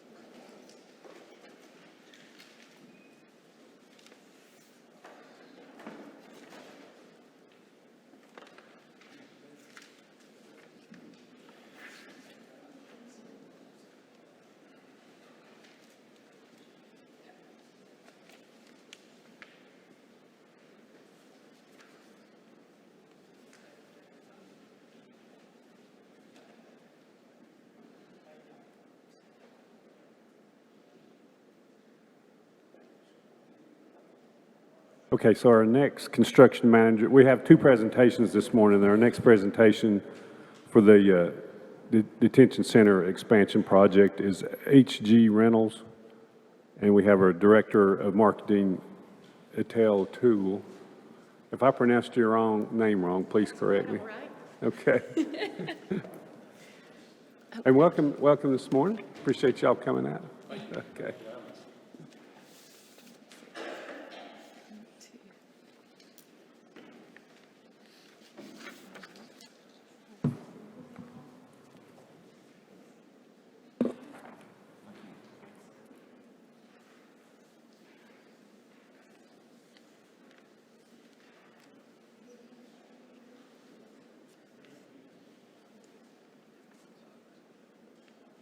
Yeah, Brandon Rogers isn't here today, or Commissioner Rogers, but he was one of the commissioners that was at your presentation, so he has seen that. That was at that y'all were at before. Perfect. Ready to get started? Yeah, go ahead. Awesome. Okay. So good morning. We are HG Reynolds Company, and we are thrilled to present to you this morning on why we think we'd make a great addition to your team to successfully deliver this project for your county. HG Reynolds Company is a third-generation family-owned business, and we're very excited to be celebrating 75 years in business this year. And for those 75 years, HG Reynolds has dedicated themselves to building institutional facilities. We build jails and we build schools, and that's all we do. We like to believe we're experts in that. And since the early 2000s, we've delivered more than 150 CM at-risk projects. And so we believe we can truly help guide you through this delivery method. As we know, it was once a bid and is now in this method, and we like to think we're experts at that as well. So to tell you a little bit about our proposed team, this team was tailor-made just for you. So you have Project Executive and Pre-Construction Manager Jeffrey Reynolds, who is also the president of HG Reynolds. Project Manager Hank Reynolds is a co-owner of HG Reynolds. Rounding out our pre-construction team, Jeff Salters not only has relevant jail experience, but is a construction manager at-risk expert. He has both sat on the client side as well as the construction side, so he brings a unique perspective in being able to guide you through this process and how it can be most successful for you. Bobby Stitchert is a longtime superintendent of H.G. Reynolds. He currently is on the Edgefield County Detention Project with Mosley Architects and will be available for your project, so very familiar with detention centers that your architect has already built. Bob Sinnett is our full-time safety director. We not only want to exceed the expectations of federal and state safety, it's a core value of ours. We regularly work on occupied and active project sites, which we understand this will be. So safety is not just for our employees, but for your employees and occupants as well. My name is Etley Toole. I'm the Director of Marketing, but more importantly for you, I'm the Women, Minority, and Local Business Coordinator, and I look forward to building relationships with your community. Our team's unique professional experience as relates to this contract. Project Executive Jeffrey Reynolds has more than 40 years of institutional construction experience. He served as project executive for more than 150 CM at-risk projects and has extensive experience with renovations, additions, and conversions very similar to your project. Project manager Hank Reynolds has more than 15 years of institutional experience, and for the last 3 detention centers that we've worked on with Mosley Architects, that totals at about 250,000 square feet of experience with your architect. He's got extensive experience with renovations as well. He's currently working with Mosley on the Edgefield County Detention Center and wrapping up a renovation project on an active campus under the CM at-risk method, so very familiar with what you're trying to do here. So for the last 15 years, our experience with detention centers can speak for itself. We've done over $176 million in total construction, so we really believe we can benefit you as partners in this project. I'm going to turn it over to part of our pre-con team, Jeff Salters, to talk to you a little bit more about our CM at-risk approach. Yeah, and is each one of you speak, if you would just step up to the mic, because we're taping this. It sounds like you already know, so I appreciate that. Okay. Thank you. Good morning. Jeff Salters, as Etley mentioned. Pleased to be here this morning and speak with you guys. I want to talk just briefly about our CM at-risk approach. Obviously, normally we would be involved early on in a process with an architect and an owner developing plans, going through schematic design development, and then moving on into construction documents. Obviously, you guys have construction documents, and so we would take a couple of different strategies that we feel are really critical in our pre-construction approach to get you the best guaranteed maximum price possible. Those 2 strategies are bringing as much competition to the table as possible under the subcontractor market, and then also working on our value engineering strategies. And I'd like to point out a couple of jobs that we've done recently related to detention centers and highlighting some value engineering strategies that we've employed. The job that you see here is Pickens County. This was finished in around 2018 timeframe with Mosley Architects. This was a bid job, so again, we came into the process having construction documents completed. Our team went through the documents, and with the owner and the architect, we're able to develop approximately $500,000 worth of savings that we were able to turn back over to Pickens County, and which they were able to use for additional scope for the project. You see here on this slide, one of the biggest things that we did here was raise the building pad, which generated a $413,000 savings to the owner. So that was one big strategy, and then we had some other things that we did along the way. A more recent job that we are completing now is up in Surrey County here in North Carolina. And in this situation, again, we were able to return about $550,000 in savings to the owner. But you notice here, there wasn't one big ticket item. There were a lot of little things that we did and working with the owner and the architect to come up with this savings. So we're committed to trying to find ways to save the owner money as we go through the process. And again, picking up it with construction documents and then moving forward, we're able to do that. So that's really part of our focus. But the other part of the focus here to get you a GMP that you're happy with is really working with potential subcontractors. Competition is key to providing good pricing for you.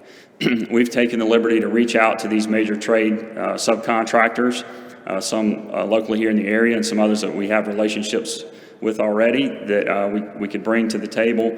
These folks are interested in bidding, and we've personally talked with each one of them. Actually, one that's not on the list that we just recently had a conversation with was the concrete plant that's right behind your detention center. They're excited and ready for the project, and we would reach out to them and develop a relationship there as well. But the key is to get as many people to the table as possible to bid these subcontract trades so that we can get competitive pricing, and that's our commitment to you. And when we do that, we really try to reach out and have a positive impact locally in the community. And Etley's going to talk to you a little bit more about how we do that. Thank you. So again, we not only want to drive competition to get you the best price possible, but we want to keep your dollars spent locally where feasible to the success of your project. And we do that by hiring in your community where we can.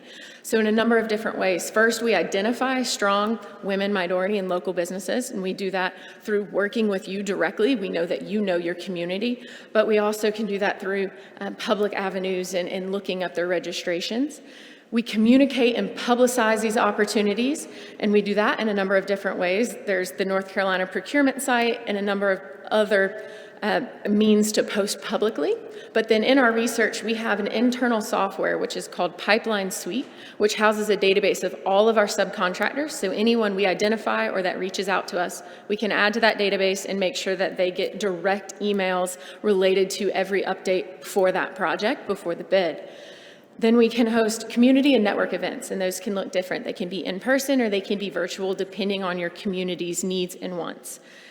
And then after we've had these networking events, we want to make sure that every single subcontractor is aware of the full scope. They can come, they can ask questions, they know exactly what they're bidding on and if they have the capacity to do it. So that leads us into compliance and bonding capability. And what that means is we want to make sure that any subcontractor that comes on the project is going to be successful. We want to set them up for success. We want to make sure that they understand what they're getting into and the scope of work that they're getting so that everybody is successful all around.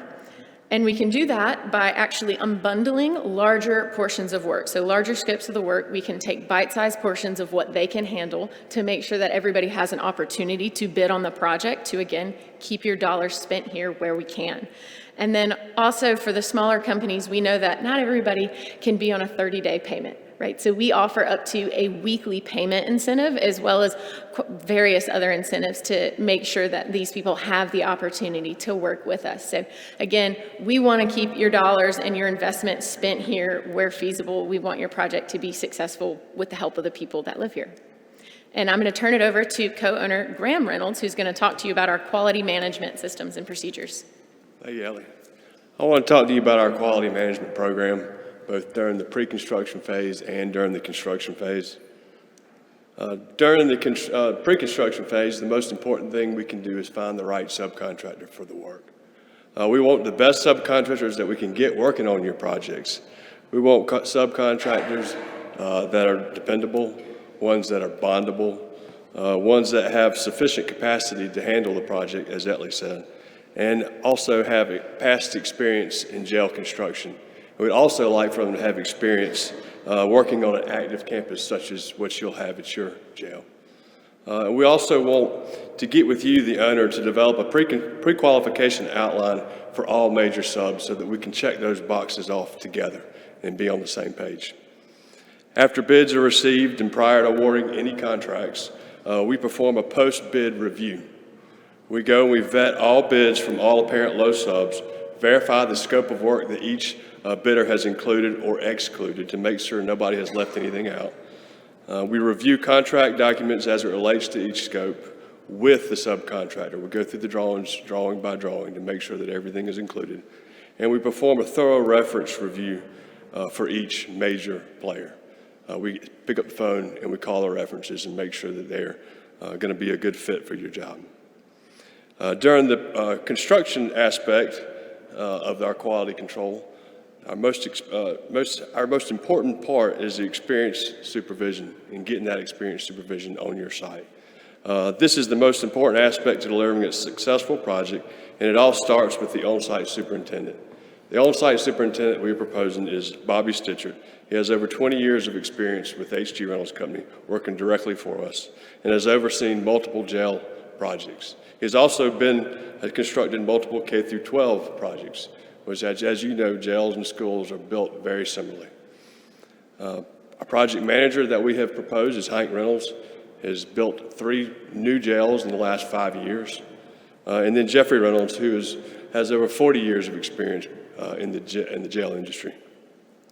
Another aspect of our quality control during construction process is the pre-installation meetings. Before we begin any major installation, we perform a pre-install meeting with you, the owner, the subcontractor, any inspectors that need to be involved. And we go through and we want to confirm that the project specifications are being followed for each one of these activities. We do this for concrete, for masonry, steel, roofing, and any painting and any finishing activities. And then we also do a coordination meetings for all overhead installations. We want to get with all the subs that are having areas above ceiling, HVAC, plumbing, sprinkler lines. We want to get with them and make sure everything's going to fit and put in the right place. And also, document control is a big quality control during the construction process. We will produce daily reports in the field, submit monthly reports to you, the owner. Inspection reports will be distributed to all subs after every inspection. We want to ensure that all deficiencies found throughout the inspection process are taken care of right away and not wait to the last minute where they could get covered up. RFIs, which is request for information, RFPs, request for proposals, and budget documents are all kept on a cloud-based software that are accessible by the entire project team, including you, the owner. Next, I want to get into our project schedule and how we track your project. And these are some of I'll go through each one of these programs that we use. The first one, if you'll notice, is called Sage Timberline Estimating. It's an estimating software that includes the latest cost data from our past and current projects. We'll use this to put together your estimate, and once we get complete with our estimate, we'll sit down and go with you line item by line item to make sure that you see exactly where your money is. Primavera Submittal Exchange is a project management cloud-based system that we use to host our submittals, requests for information, drawings, RFPs, requests for proposals, project photos, and meeting minutes. And this is shared with the entire construction team throughout the project. And then Primavera Scheduling is a scheduling software that is used to develop a master schedule and is updated continuously throughout the project. PlanGrid, this is probably one of the most useful tools that we use on site. The days of carrying 500-sheet roll of construction documents around the job site are over. They're now all on your iPad. And it's a cloud-based system, so any new documents that are produced are automatically uploaded to the website and then to the cloud, and it makes everybody in the field have the right drawing they're working off of. And then the real-time True Look camera is another system that we use. It's a camera mounted on site that's connected directly to the internet. It gives you 24/7 access to your job site. You can use it to take progress photos, time-lapse videos, and also is used for security purposes. And then lastly, monthly reports with drone footage. We'll go through and take drone photos weekly, monthly, as necessary, and then we'll submit to you a monthly report that has the photos, current work in progress, a 2-week to 30-day look ahead on what we're going to be doing the following month on your project, and also any budget and scheduling information that you would like to see. Next is our team's unique construction experience. As Atlee said earlier, we've done over 150 projects in the CM delivery method. It equates to over $1 billion in contract sales with a total of 23 clients. And the 23, I think, is a small number as compared to the 1 billion, and that's mainly due to repeat work that we get with our clients. Usually when we get in with a client, we stay there, and we typically don't leave. experience with CM at risk. And these are three of the projects that we've chosen that we have completed using the CM at risk method, and mainly due because they were all on active sites. North Augusta High School was a total rebuild of an existing high school done in 5 separate phases. So we're putting up temporary fencing and shuffling kids around throughout each phase. We turned it over in 2020. Total square footage is 335,000 and GMP of 65 million. Rich Spring Minetta High School is another phase project. We did this in 3 separate phases, completed it in 2021. And then Richland High School Northeast is going to be completed in August of 2023. It's also a phased project. Now I'm going to turn it over to Hank Reynolds, and he's going to talk about his proven history with your architect, Mosley Architects. How y'all doing? I'm Hank Reynolds. It's good to speak with y'all today. I'm going to talk about some projects we've done with Mosley Architects here recently. What I'm going to do is highlight some information about the project and really want to hone in on that square foot number, that price per square foot number. The first one we're looking at here is Dorchester County Detention Center. Contract amount was $19.1 million, 80,000 square feet. And the cost per square foot there was $239 a square foot. Next is the Pickens County Detention Center. Contract amount there, $25,669,000. The project being 75,000 square feet. And your cost per square foot there was $342 a square foot. Next is a project we're currently working on in Edgefield, South Carolina. A contract amount there, $38,318,000. The square footage was 90,390 square feet, and your cost per square foot there is about $424 per square foot. Next one we're looking at is the one we're wrapping up currently, is Surrey County Detention Center. Contract amount there, $40,417,000. That project's about 80,000 square feet.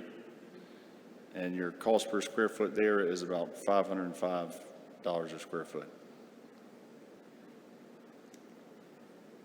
Here is some progress photos of Surrey, just so y'all can get an idea of the progression of these jobs. We got our notice to proceed sometime around July 2021. By September, we had cleared the site. By October, we got in there and established some foundations. November, we really got the footprint going there and continued the foundations. Come December, we had all the footings in place, and we're working on getting up to grade for slabs. As you can see in January, it was a snowy January, if you'll remember that one, but it was pretty cold. We were able to work through that and get the foundations in place. Come February, we had almost all of our slabs poured and we began going vertical. By March, we were getting ready for structural steel. Come April, we were about halfway decked out at that point. May, we're fully decked out, and if you look on the right bottom corner here, we were in the process of getting dried in. That's a roofed area. Come September, we were fully dried in and had the road established, and we're working on the rest of the interior finishes. Here we go, December. As you can see, we're getting our site work with the security perimeter fence going in there. And by February, most of the site work and everything outside was complete as we were finalizing our finishes on the inside. And moving forward to April, we have our temporary CO at this point and are in the process of commissioning and final inspections. Now I'm going to turn it over to Jeffrey to look at your project. One thing I do want, there are 2 things that set us apart, in my opinion. We're a family business, rentals, several rentals. We take pride in that. My dad started a business 75 years ago this year. So we're 75 years old. So we think that's important. The other thing that I think sets us apart is our work with Mosley Architects, your architect. Dan Mace, Jason Hopkins, Paul Lazier, and others. We've successfully completed similar projects here in South Carolina, in South Carolina and here in North Carolina. Here at Haywood County, we've reviewed your plans. We understand your budget was 21.8 million.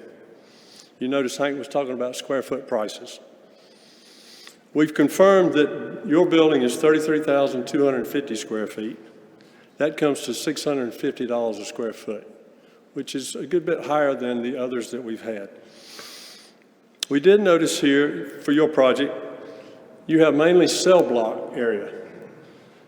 That's the most expensive part of a detention facility, so that's going to cause the square foot price to go up some. You also have micropiles and retaining walls that will be challenging. We've dealt with these issues before.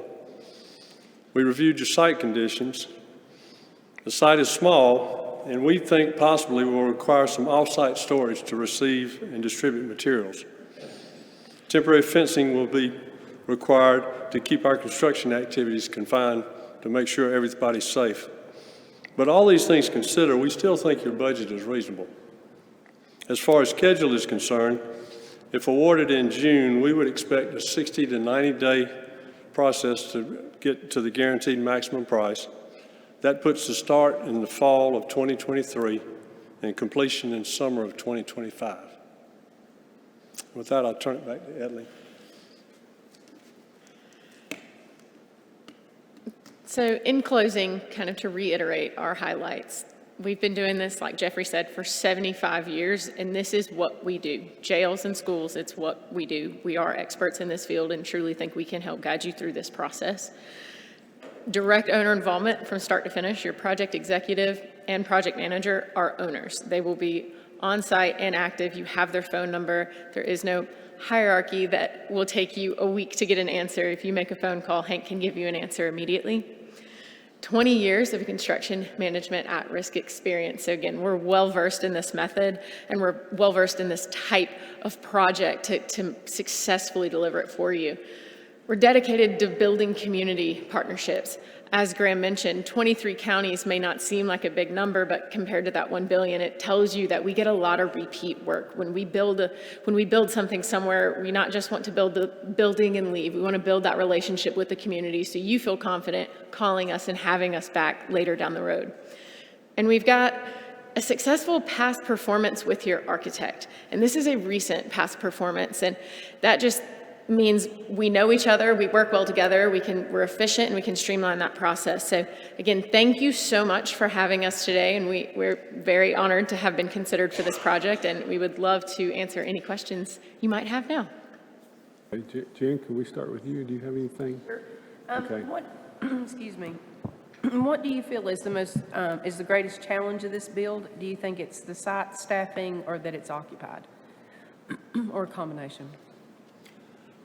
I would say we're not too worried about occupation because of the way the architect has set it up. We build and then we connect. So it's not a day-to-day occupation issue. The one thing that will be challenging is the site. The site is fairly small. We will have to figure out how to move in so that we don't disrupt folks out in front. And also we're close to the neighborhood, so we'll make sure that we got to put up a lot of construction fences, a lot of signs to keep our people away from the people that we don't want to be disturbing. So I would say the site is probably one of the most challenging. Okay, thank you.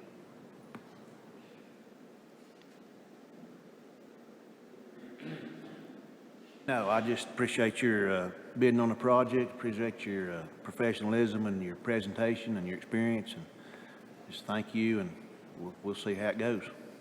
Thank you. Thank you so much. We appreciate the opportunity. Wait a minute. Oh, I'm sorry, Terry. I noticed on your presentation there that most of the jails that y'all built were prefab jail cells and stuff. Yes, sir. Is that different than ours is going to be? What's the difference between? No, yours is the same. If you'll notice those with Mosley, there were 4 in the last 10 years we've done with Mosley. The very first one at Dorchester was precast concrete cells. And then the other three that we've done is the steel cells, which they proposed for you. The steel cell is a really nice cell. The sizes are correct. They build these in Atlanta, and then they bring them in, truck them in, they'll set them in, and we'll stack them in place. It's a really neat system.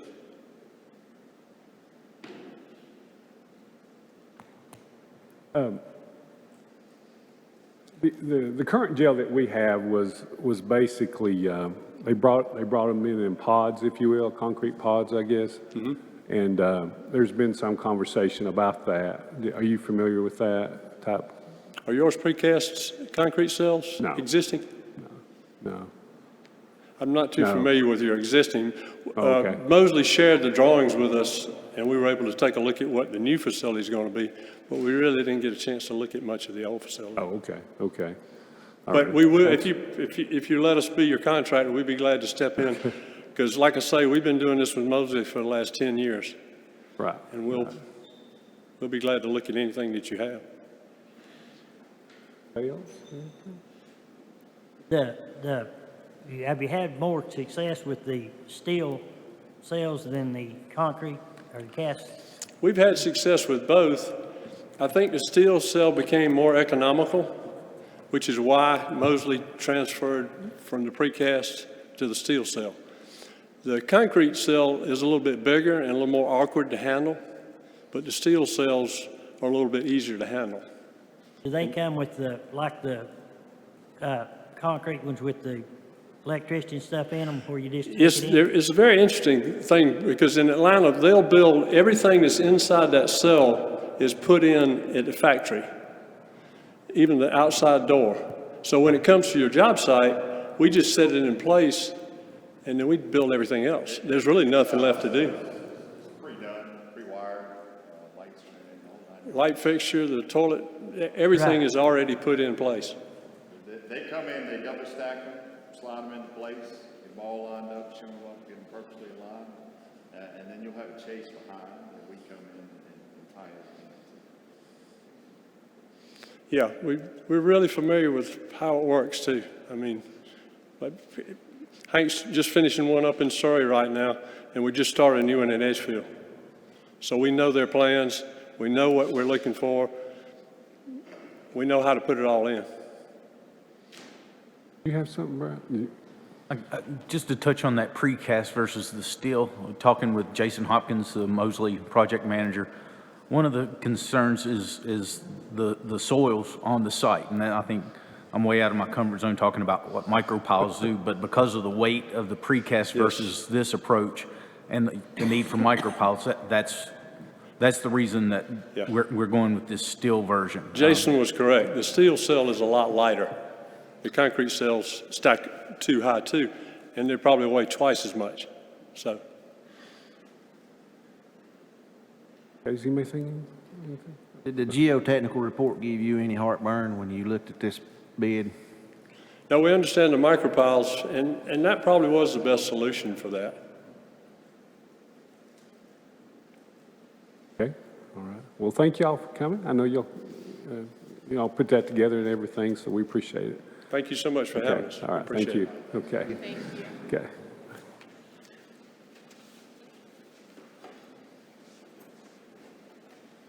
Okay, let's see. Brian, do you think, should we take a break now or go ahead and do the next? Whatever you prefer. Okay, we'll go ahead and take a short break, and then we'll get back to going in about 5 or 10 minutes.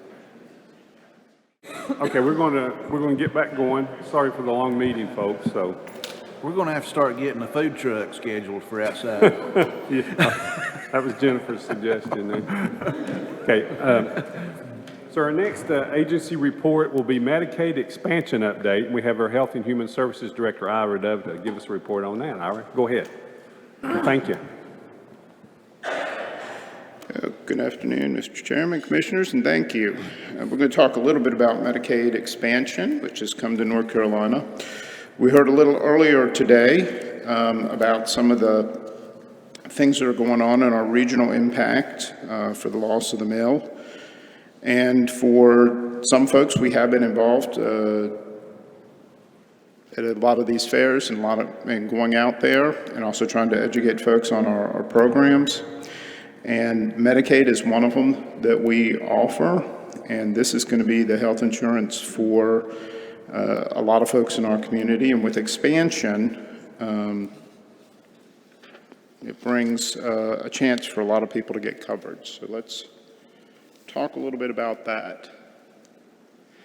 Now, House Bill 76, access to health care options. This was signed into place on March 27th. I have a copy of it. It's multiple pages. I'm not going to read it all to you, though. But the whole part, just want to point out on the front page, that actually expands coverage in Medicaid is about, a really long sentence on the front page, and the rest of this is how to finance it, mostly with a little bit of some of the programs and offerings in it. But mostly this is a bill on how to finance Medicaid expansion. And Medicaid will expand when two conditions happen. One of them, they pass the budget, and two, when the Federal Centers for Medicare and Medicaid, CMS, approves the program. So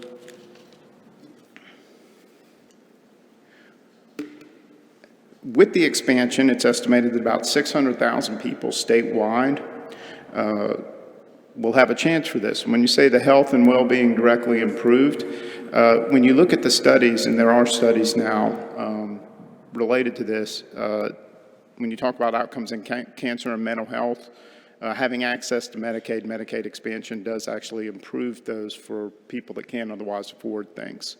So we think that this is a good thing from the standpoint that it's going to help folks here in Haywood County. Some of them get access to treatment they may not otherwise have had. The expansion, this talks about the cost, and that $1.8 billion in behavioral health will come into the state. And also, if they're able to implement the programs this fiscal year, they can receive an additional $1.8 billion. When we get down in a little in the presentation, I'll tell you how they want to spend a little bit of that, or DHHS does up front. Now locally, this is going to help 3,000 people, it's estimated, will come on to Medicaid. Don't have that kind of coverage now with the expansion. And another 1,909 people, a really imprecise number there, to have a chance to get more coverage than they have now. Because Medicaid covers a full set of programs, and a lot of them, and I'll tell you something, we put people of all ages on family planning, and people come and say, why do you do that? Well, that covers a full physical. Doesn't cover much else for most of these folks, but it'll cover a full physical. But now some of those folks will be eligible to get full Medicaid benefits, and so it will cover a lot more than just one physical a year. So that's what would happen for those 1,909. Not all on family planning, that's just an example. Now we are looking at getting additional upfront funding from the state of North Carolina to increase the workforce, workspace, and help us improve, because they realize, and that's written right into House Bill 76, the long-term plan is to have the department get a method to determine the assessments and proceeds were distributed to the Departments of Social Services to help pay for it. So we'll go to the next slide. We're going to be eligible, and this money would come in if you all accept it before the end of June, I've been told, to assist with the county portion for the cost of new staff and the cost that expansion will go. What happens is Medicaid eligible expenses, the majority of them are 75% reimbursed if their person is working on eligibility, the eligibility workers. The rest of the expenses are reimbursed at about 50%. So the other 50% or 25% in most cases is paid for by the counties.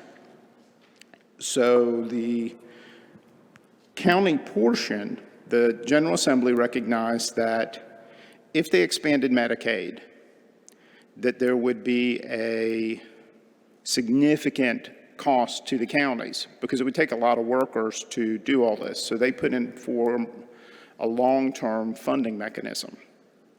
And they left it to the state North Carolina Department of Health and Human Services on how they were going to work with that funding mechanism. Here, we're going to create this pot of money when the bill comes out and these assessments go down. And the state of North Carolina made the determinations of how they're going to distribute that money, and they sent, and you can see the list attached to this particular request, or the one that will be coming up on the consent agenda, on what they would do for Haywood County. Now, there are two pots of money that the state of North Carolina had control over, or the Department of Health and Human Services. And this Department of Health and Human Services realized that if they waited until the money was actually collected at the state level, then we would not be able to have the staff we needed to get the second prong on that piece, which is CMS has to sign off on Medicaid expansion. And one of the first questions that CMS is going to ask them is, do you have the staff to do this? Can you pull it off? So the state of North Carolina wants to, Department of Health and Human Services upfront the money. So when they looked at the bill and they looked at the long-term thing, they decided that every county would get at least $5,000 a month of the money that was coming in, plus a percentage based on the share of the Medicaid population the county had on, when the first distribution. So that percentage, our amount for that particular one was going to equal about $11,896.80 a month, and that would be anticipated. We got an advance from the state of North Carolina Department of Health and Human Services, and after the money's come in from the bill, that's based on what they anticipate is going to happen as the ongoing pieces if you look under the legislation. When it talks about the administrative component and the guaranteed multiple millions of dollars per county, that's kind of where they anticipate that's going to happen ongoing. So there's an additional pot of money, $240,000, and what happened was originally the state told everybody, basically, you can bill 75% across the board in Medicaid. Well, the federal government came along later and said, really, we mean you can bill 75% in eligibility and 50% in the rest, but we're going to give you a little time to work it out. And then the state said, look, it's not y'all's counties, we're going to help hold you harmless for that 25% for a time being. So that's where that money comes from. And that is not really going to be calculated. The $240,000 piece of this is more like that funding would end. I mean, just to be where we base what we want to do. Ultimately, that funding's going to end. They're going to stop the administrative gap fill funding. But the $11,896.80 a month is what's anticipated to continue on.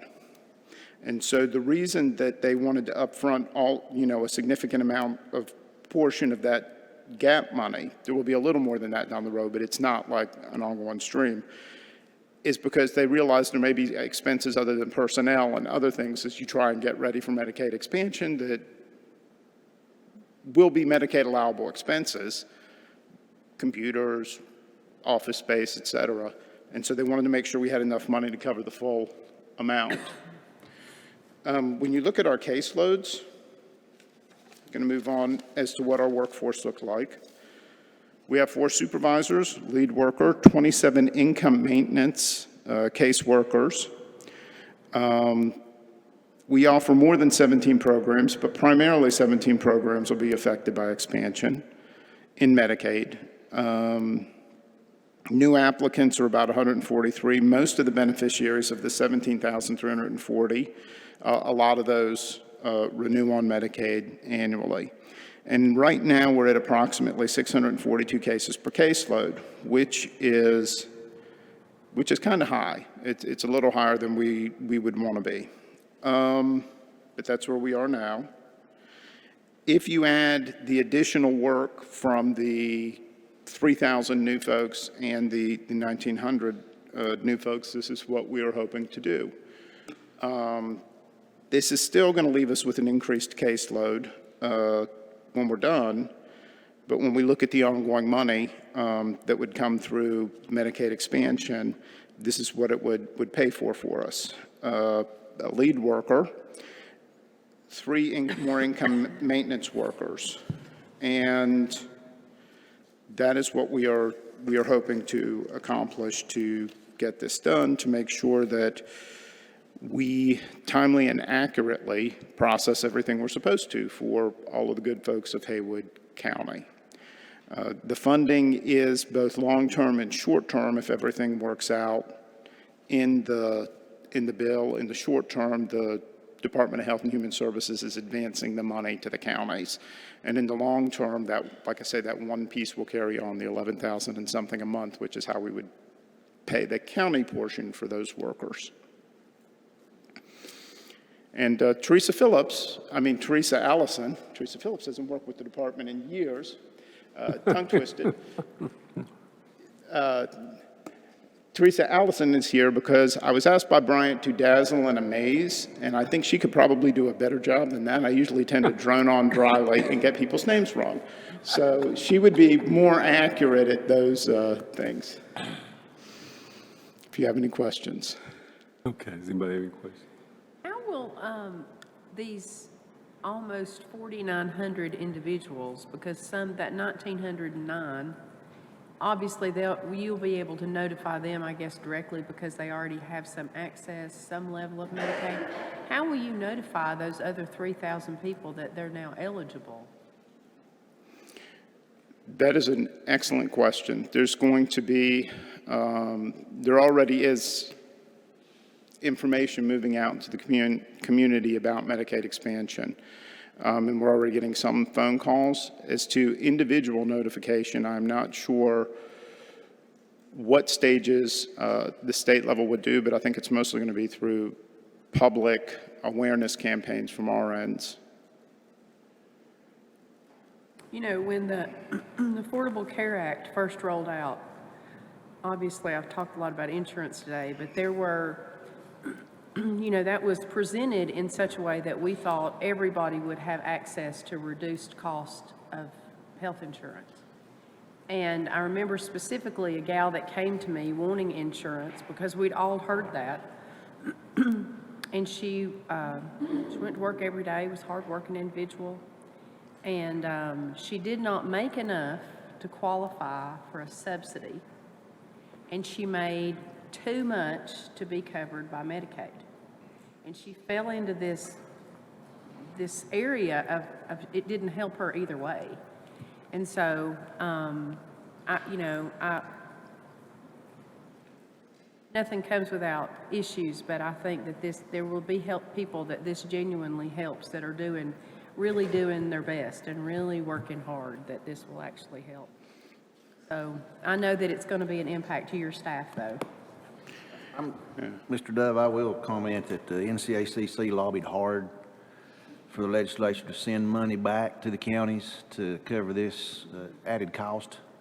And so I'm glad we got to push that across the finish line. A lot of times they send us unfunded mandates, and at least this softens the blow and helps us land on our feet. And hopefully after this initial storm of people signing up, and I think the requalification process, from what I understand, still there's going to be some clerical work to be done on that. Hopefully when this thing settles down after a few months, maybe the workload will maybe get more routine than this initial storm. So at least they sent some money back to help us with this. Oh, I agree. I agree that that will help, and it's coming interesting at a time where they're doing the public health unwinding, so that you have a lot of people now whose Medicaid may be able to be, if the timing may not match up exactly, but they may have a chance to get back on Medicaid fairly quickly. So yeah, you're exactly correct. This time they actually put into the bill some funding mechanisms to help out. So that was whatever efforts were there. I'm grateful for that. Department pretty well staffed currently. Percentage of folks, yes, we have a lot of new faces in this area, but I don't know I believe have fewer vacancies. Well, I know we have fewer vacancies. The areas, we have some critical shortage areas. This would not be one of those. But we have to get people up to speed. It takes a while to get training done. And that's really what we've been working hard on, making sure that everybody is trained and passed all of the stuff they need to for the state. And we now have to have folks certified in NC Fast and stuff like that. So we have been working hard on that. And a lot of those folks have come in and done a really good job working with us on making sure they get their training and stuff done. But That's a luxury. I think our employee compensation that we focused on the last few years, last few budgets, I think that really helps. I know certain counties that tasked with this extra workload, I think Sampson County comes to mind, they were already down several positions before this hit. And now they're tasked with the extra workload with a reduced workforce to begin with. So I think it's a luxury that we have that, our staffing is not an issue. I hope it continues to stay that way. So, to provide the services to the residents. So. Yes, thank you. You mentioned the pay study. I mean, I'll go on record and say that had that not happened, I don't think that we would be in as good a position as we are in this area. Like I said, there's more of a critical shortage area with social work. I know Kayla Jones is sitting back there in her area, but that's a statewide thing with trying to get those kind of professionals. But without that pay study, we very much thank you. That was very much needed and did a lot to help with retention. I think, too, I'm glad for this expansion because of a lot of people need mental health coverage, and this will help with that. And I think that'll probably help a large piece of that puzzle, if you will, for them to be able to get mental health care, which is health care. So, Anybody have any questions, Terry or anybody?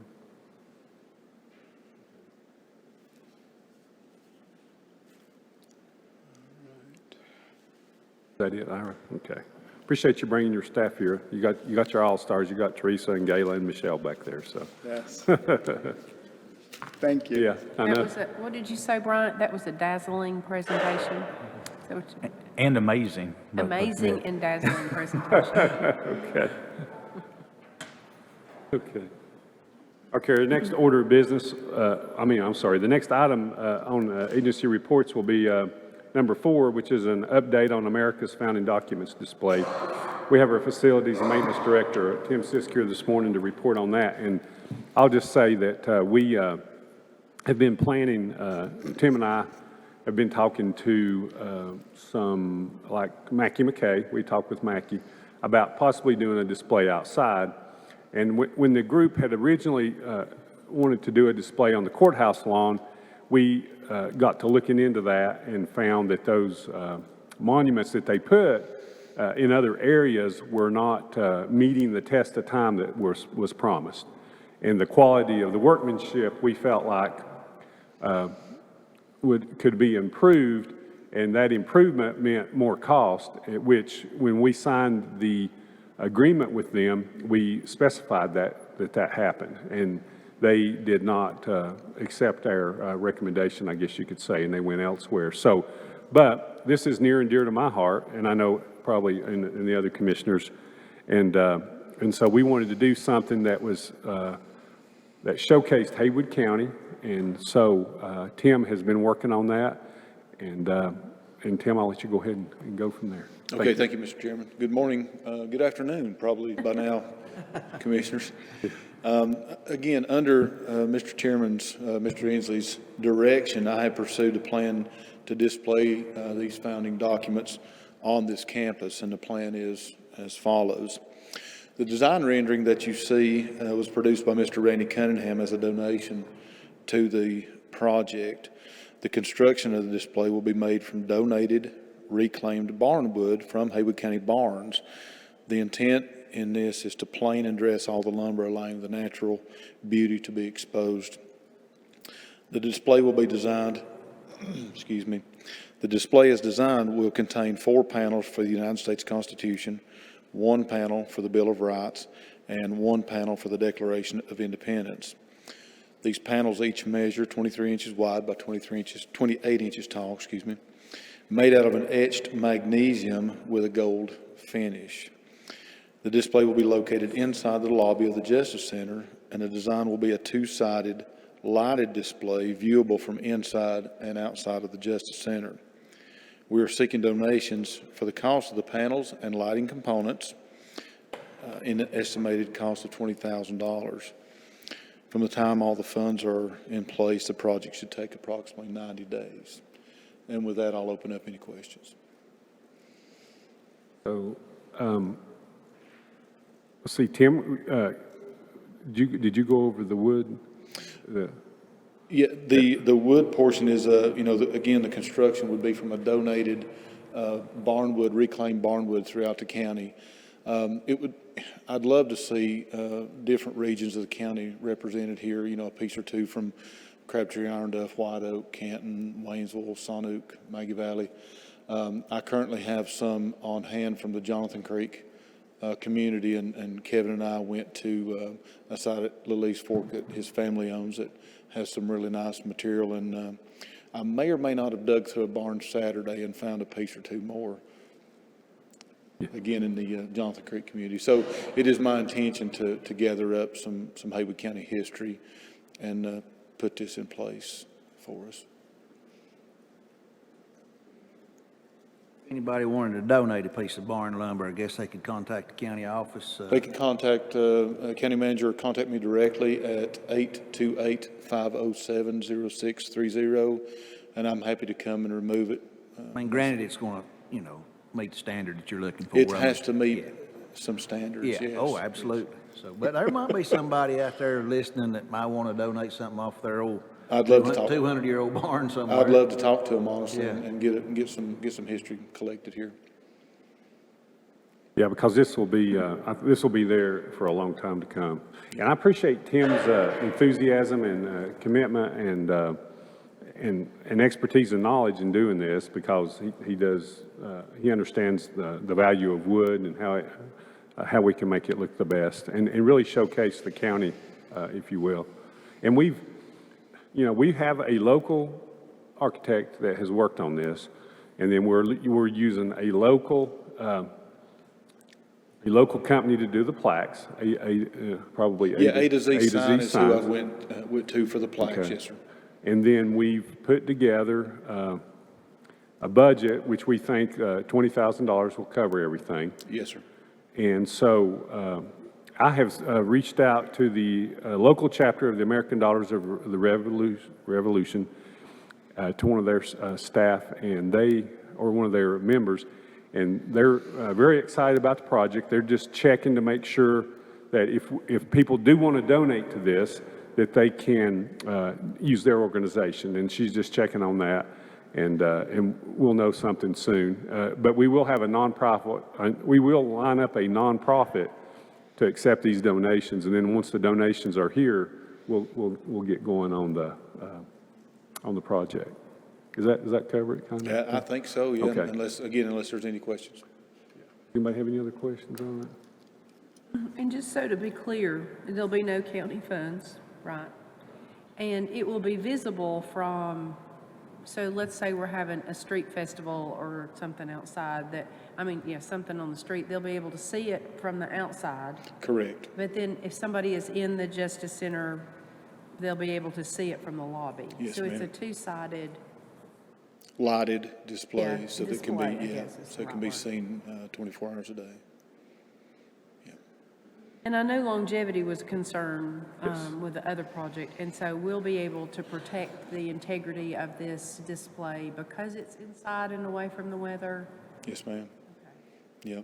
Then, the disadvantage that we saw with some of the other displays was issues that we can't control, condensation, dust, bugs, different things that collect on the inside of the glass. And I still have the question, what is the goal here? The goal is to be able to have these documents posted and be able to see them and read them. And if you can't see them, you can't read them. So I've been to several of these monuments, again, not taking anything away from anybody else. But Kevin and I felt like this was a better opportunity to protect these, be able to keep them clean for generations to come. Future facility staff can be able to wipe them down and, change a light when it's not working and make sure that it's maintainable. Yeah, I spoke with Mackie McKay when we were looking at doing these outside, and he had reminded me that, 2 or 3 things, one of them being the Charters of Freedom is what they call it. Documents that are in D.C. are in these lighted cases, but they're inside, so they're protected. Right. And Mackie was telling me about some,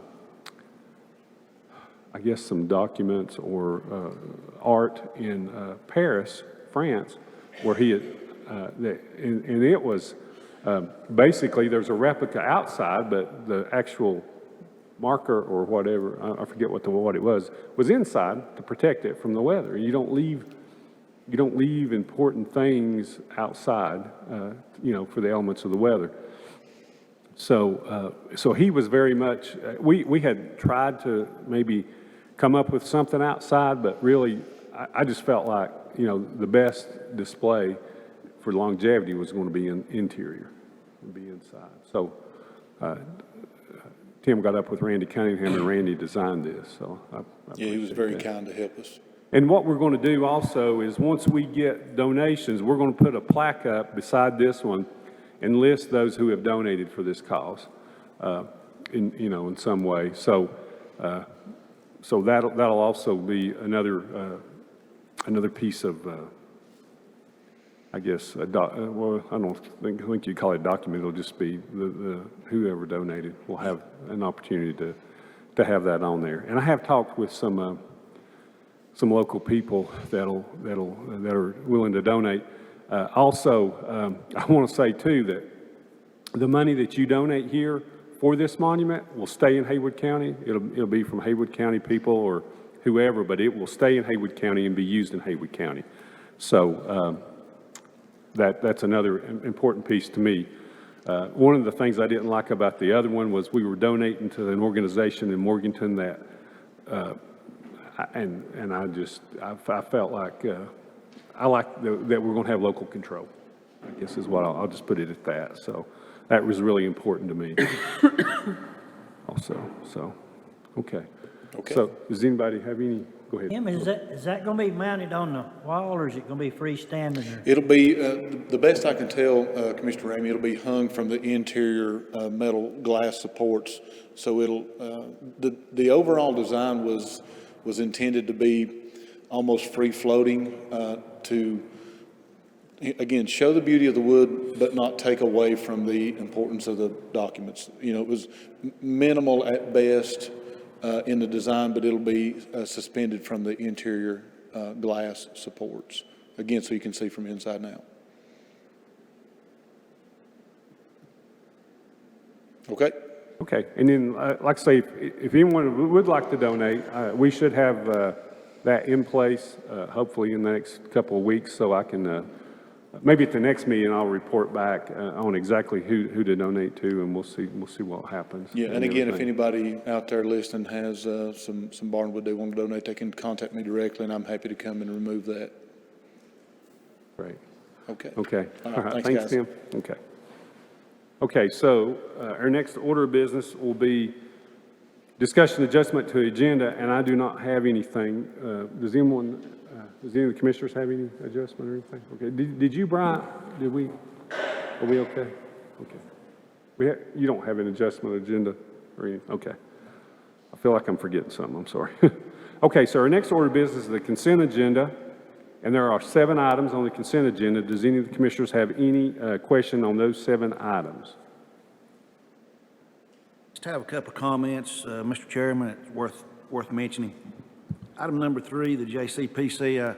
I see Ms. Jones. She sat very patiently through all this meeting. I'm sure that's why she's here. She's the chairman of that committee. I serve on that committee, and would like to say special thanks to Dr. Ed Brown, the chairman of the Finance Committee, and all the ones that do such hard work. She's compiled a 71-page comprehensive report for our viewing today in the consent agenda. And these folks, a lot of them are volunteers on this board. They have the best interest of children in mind and juveniles who are troubled and need help. And I just want to give a shout out to them.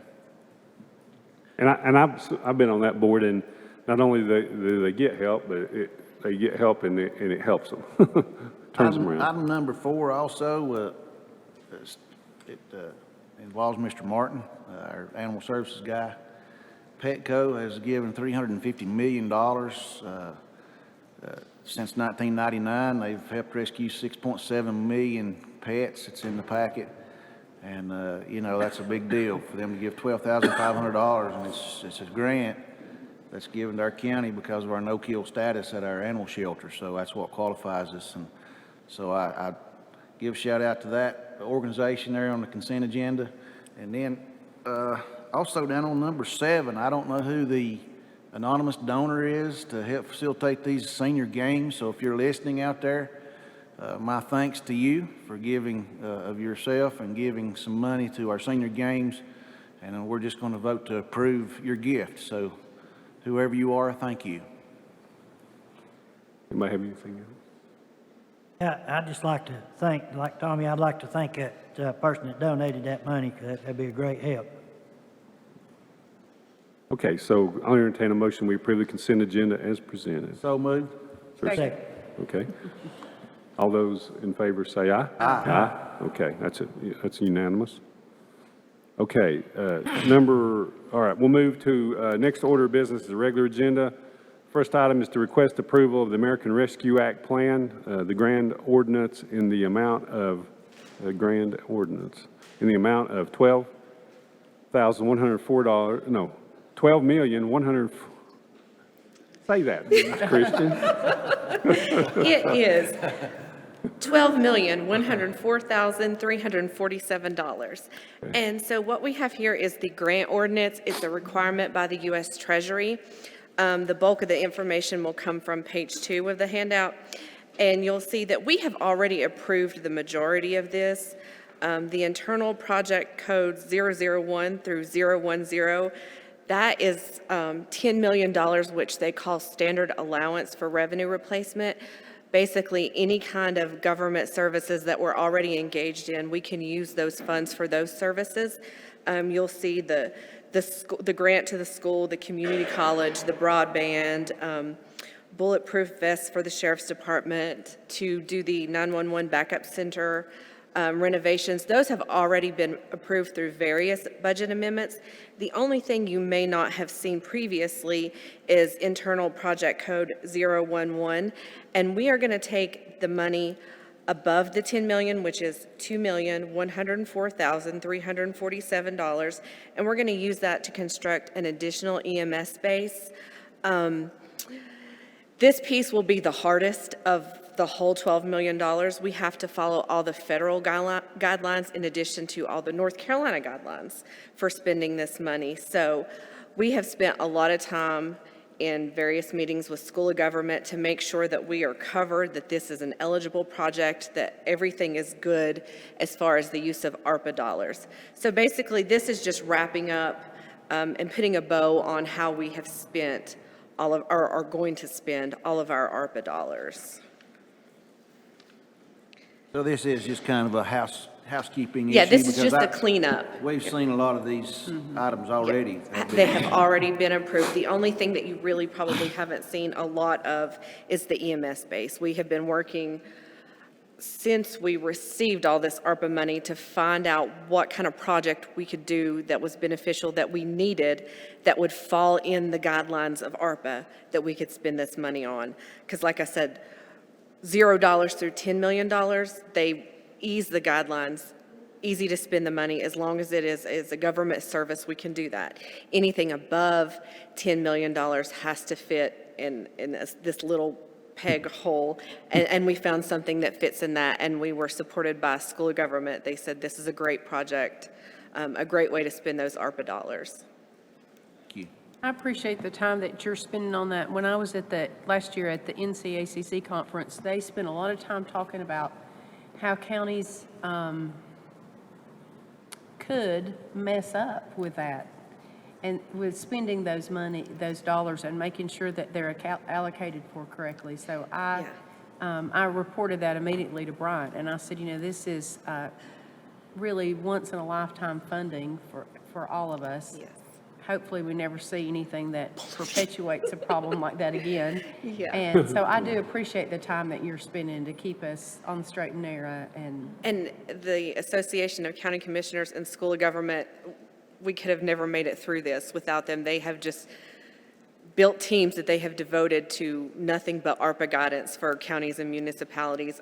Everyone who received more than $10 million has really struggled with what can we do that is beneficial and allowable under these guidelines. So it was great that we could do this project. Something the whole community will ultimately, benefit from. Benefit from, absolutely. They sure will. They sure will. Okay, any other questions or comments? I'll entertain a motion. We approve item 1 of the regular agenda. So moved. Okay, second.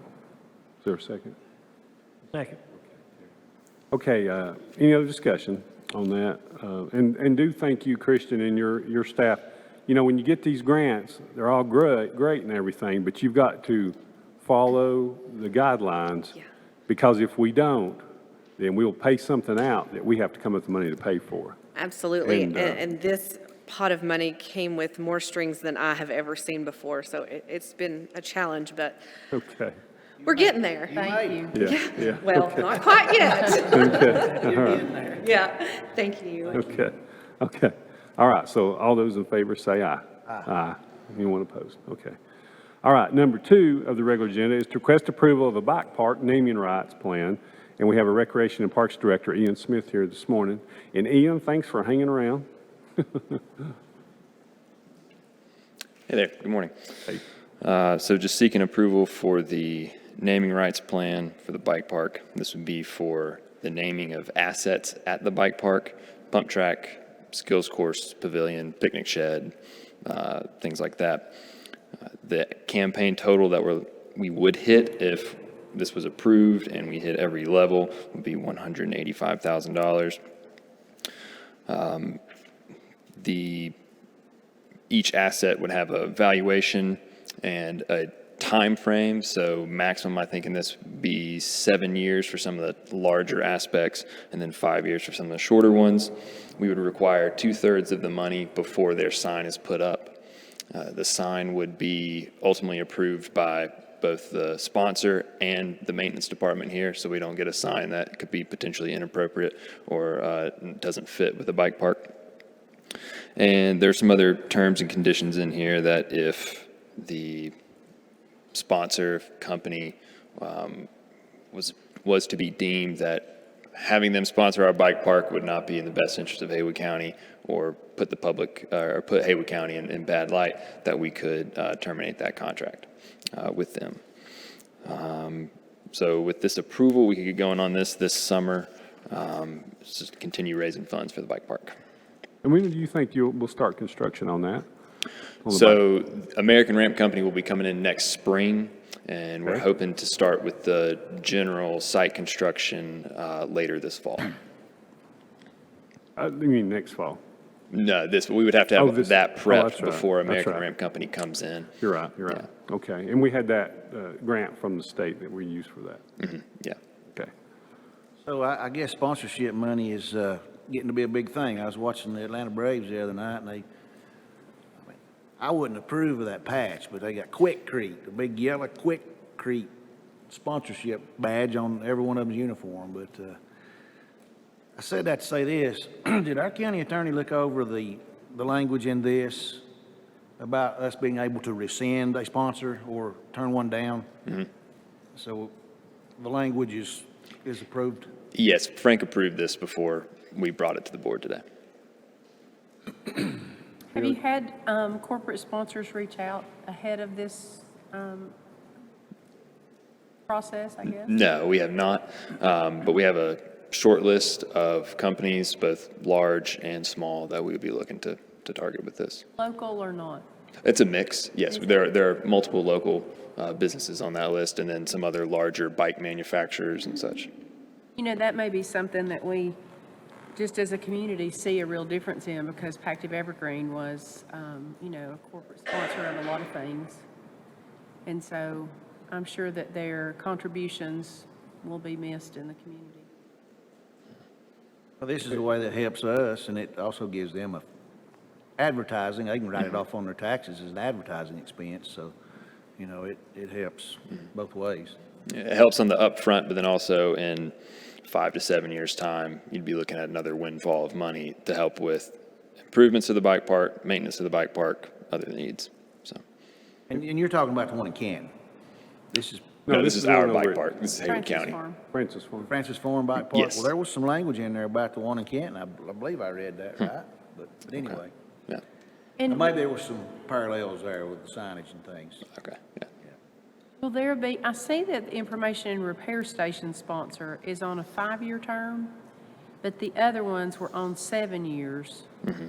Was there any thought about maybe staggering that somehow so that you had some ongoing sponsorship money flowing in? That's a good idea. I would imagine most of these companies would provide the 2/3 up front to go ahead and get the naming, their sign on board, and then we would have a steady flow of that remaining third of money, depending on how they would spend that. They may give it all up front, depending on the size and the size of the company. And you know, I was thinking too, I mean, you're trying to raise 185,000, but it's almost like and this is so that's total, and then you're looking at each piece of the park, naming it. So it's almost like a family foundation, or just a family or an individual that maybe is pro outdoor recreation or bikes or whatever could make that donation themselves.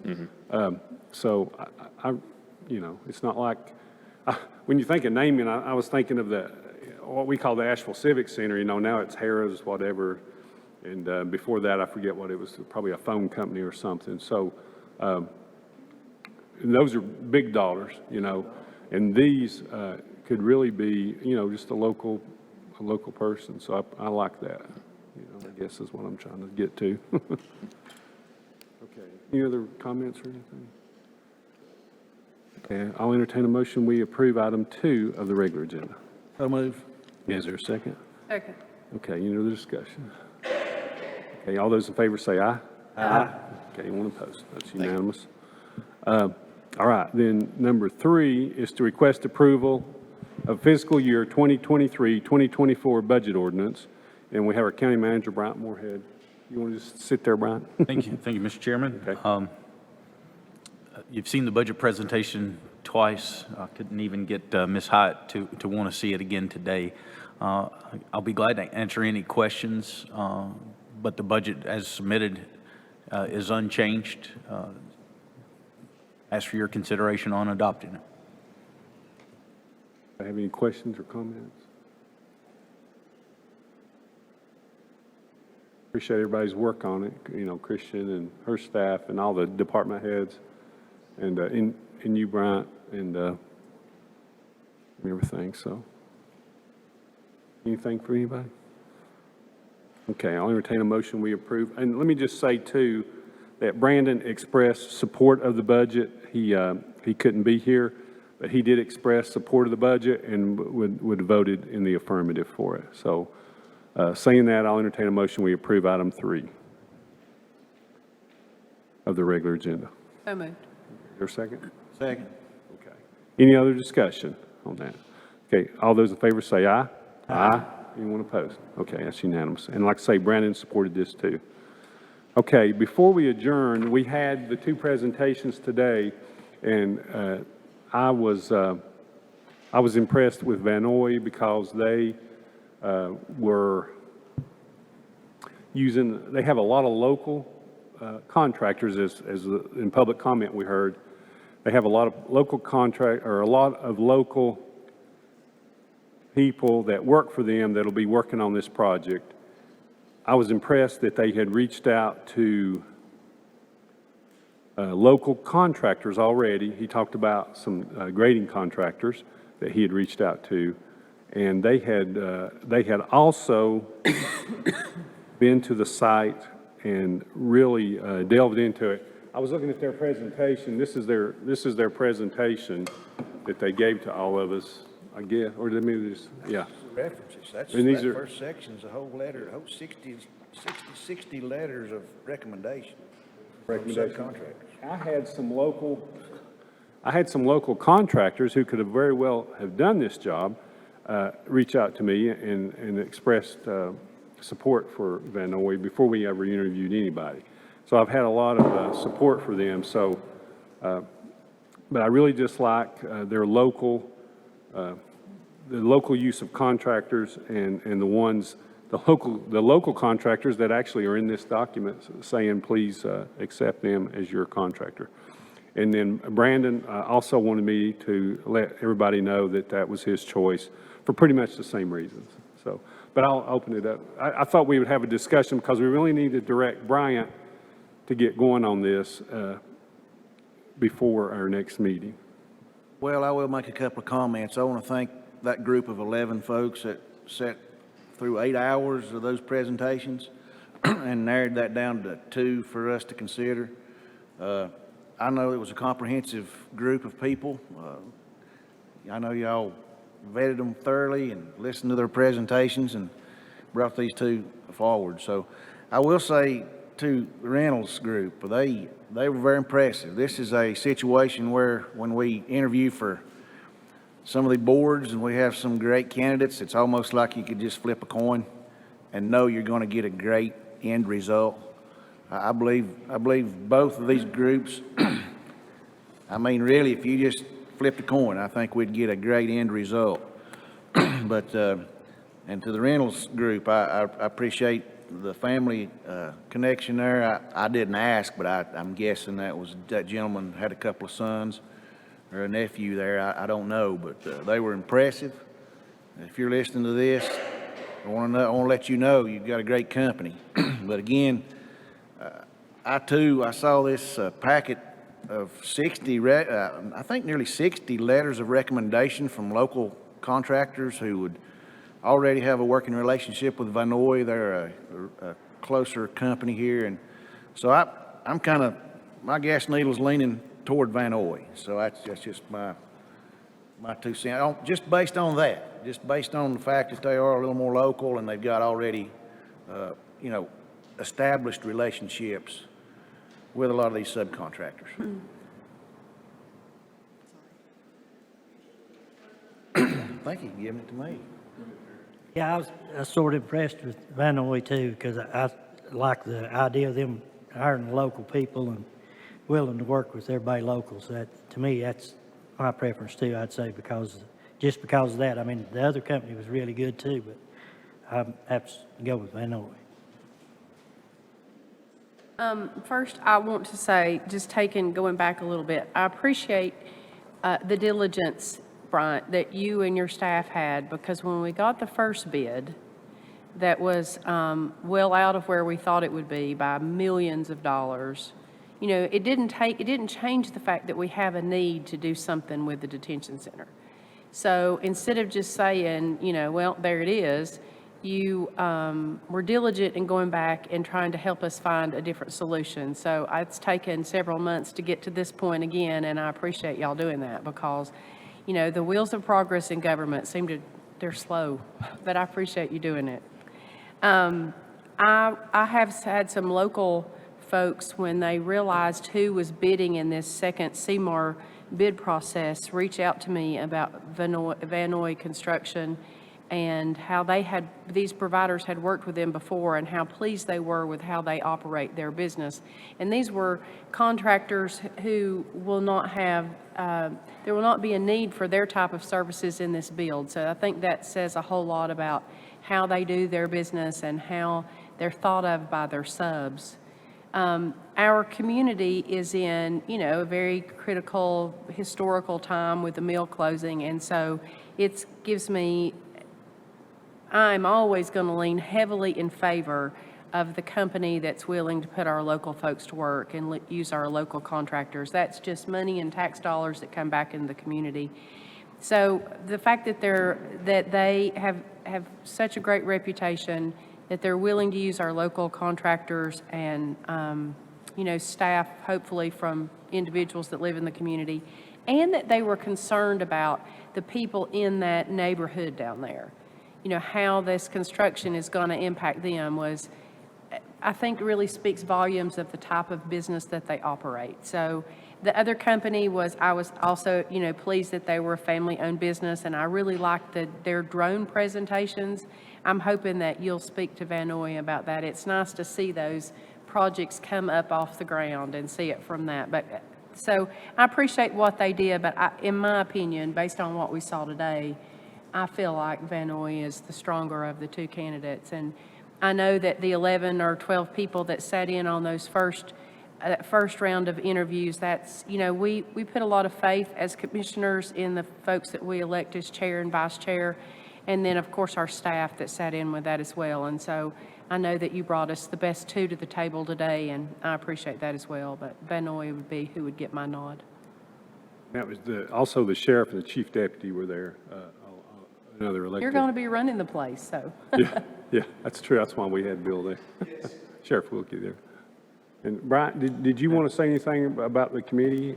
No, it has been a little bit of a grind to have one approach and change direction, and we couldn't have done that without that committee and evaluating all of the proposals. And I think the cream does always rise to the top, and Van Noy and Reynolds both are great firms. Our architect said we could work with either one and we'd get a great product. I'm comforted that both have kind of sort of acknowledged that the estimates we were working off of are in the ballpark. So I feel like we can get a good project. So listening to you all, if it pleases the board, I guess on the meeting on the 19th, I'll start work this afternoon with Van Noy to get some ideas of costs that they're looking at as far as to bring back that guaranteed maximum price, or GMP. And hopefully I have something for you at the meeting on the 19th, so we can stick to our schedule as far as getting financing sometime in October, so that we can start moving dirt in late fall, early winter. I also wanted to comment that we had two other contractors or construction managers at risk. One was Ajax, the company. What was the other one? Ajax and what did you say, Christian? Oh, that's right. MB Con, yeah. And they were, all four of those would have been great. I'll just say that. I mean, they would have been. There was, yeah. Ajax in particular, a Florida-based company. They haven't built any jails in North Carolina, but I think they've said they built 71,000 jails or jail beds in the United States, but just haven't got North Carolina experience. And that's important because there's so many regulations by the state that we wanted to make sure that somebody has done not just the bidding or procurement of CMAR in North Carolina, but also work with the state as far as who regulates how the jails are built, not regulated. They were so familiar with jail construction that I think even the architect, that we had a member from the architecture firm there, they were even, they even said they had learned something from them about the way they set those pods. So I thought that was interesting.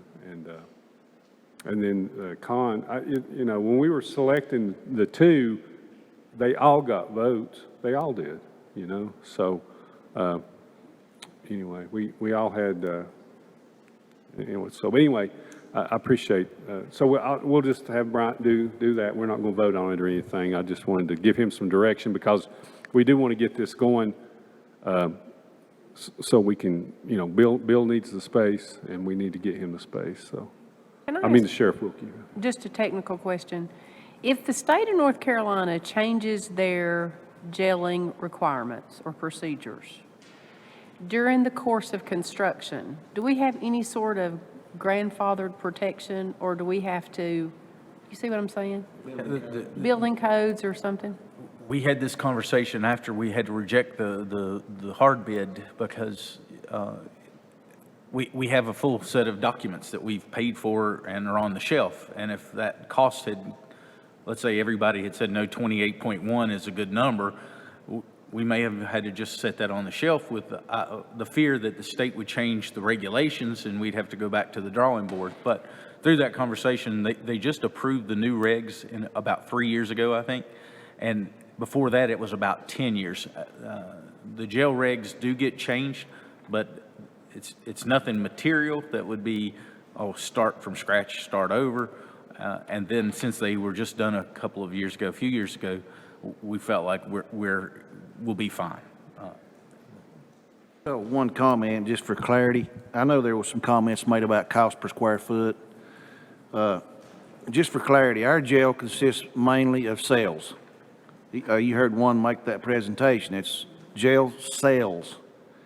The Surrey County, you saw the display, looked like most of that back part of that building was like gymnasiums and just open space. Well, that's cheap per square foot construction. And when you throw in that kind of construction in, it lowers the overall cost per square foot. And so when you're building strictly jail cells, which ours is predominantly a vast percentage of that cost per square foot is going to be a little higher. Yeah, you could throw a basement under a house and really make your cost per square foot look really good. And it's the cheapest space that you can build if you're building a house. So, you know, you got to compare apples to apples. I know some people like to, I don't know really the term to use, but they like to maybe exaggerate or inflate some statements. So you have to compare apples to apples. When you're building open space, it's really cheap. But when you build cells, it's going to drive the cost up per square foot, and that's predominantly what we're building. And so I just wanted to inject that in the conversation. And one other question, Mr. Manager. I know you keep your hand on the pulse of the interest rates. I know we talked about Truist earlier. The Federal Reserve's met a few times since we when we visited this topic. But what's your overall position and your thinking right now? Christian and I met last week or the week before with Truist. They are still very interested in our project. Not so interested that they offered to hold the rate flat from the last time, but I think that it's going to be competitive. Yeah, there have been, I think, 2 rate increases since then, but we also followed back up with Davenport. We're going to go through the competitive process again and see what the interest rate is. But everybody feels pretty comfortable that it's not going to be, you know, double what it was or anything like that. We think it's still manageable from an affordability. There's even talk about the way inflation is, that they may have possibly went too far too fast, and there's even talk in some circles there might be a slight back off. So, you know, we don't know. It could be, and just because North Carolina debt is so appealing to investors, because it's very stable, they know the LGC would get involved in all of those things. So I think we're in good shape as far as getting debt that we can afford. And even if the rate's a little higher, we'll look at all of the, you know, sometimes you have early payoffs. So there might be chance that we have a higher rate for a few years and that we could refinance it if rates do come down. That debt service curve is in our favor. It is in our favor, but we also will look at how flexible the proposals are to see if rates do drop, could we take advantage of them at that time? Thank you. Okay, so we're directing you, Bryant, to provide an update on the 19th and with the contract for us to vote on with Van Noy. Okay. Anything else I need to do? One other thing, I want to remind our clerk and Bryant, the opioid settlement. I think I spoke with one of you earlier. I think it was Bryant. You know, by law, we have to have a public hearing on our opioid settlement funds, so we need to probably move with that. You probably already got it on the schedule, but I just wanted to remind you. thank you for bringing that to my attention because it was buried in one of those agreements, and we're required to have that every year, whether Yeah. we spend any funds or not. So part of it is that we are, Mr. Heights has left, but to invite the towns and get their input. So we're working on trying to get something in before the end of the fiscal year. The NCACC would like to see it done by 7/1, but also we're working with the Southwest Commission as far as partnering with the other counties. Right. So I don't want to have a meeting with the idea that we're ready to move when we're still in the planning process with the other counties in our region. Well, I think the key is we just have to have that meeting, and NCACC gave pretty explicit direction at the last meeting I was in to make sure we get that done, because that's a requirement to receive those funds. And by the way, I will say in relation to that, there was another settlement that occurred just in the last week or two with that family. They're out of business. I think there's going to be another $100 million come to North Carolina through that pharmaceutical company. So that's another thing that was resolved on that opioid issue. Wish I had a few more details to give you, but it was substantial. Does anybody have anything further? All right, so I'll entertain a motion. We adjourn this long. Say one thing Okay, go before we ahead. Go ahead, Jen. Sorry. Gina will help me with this. I just wanted to say that I got to participate in, we went to the animal shelter and had some photos made with some pets there. And June is Adopt a Shelter Cat Month, is that correct? Howard's back there. And so I want anybody that's listening and is considering owning or having a new furry friend, they have lots of cats and kittens down there. And June is the month to make that happen, so it was a good time. Okay. All right, so I'll entertain a motion. We adjourn. Okay. All those in favor say aye. Aye. Okay, we're adjourned. Thank y'all.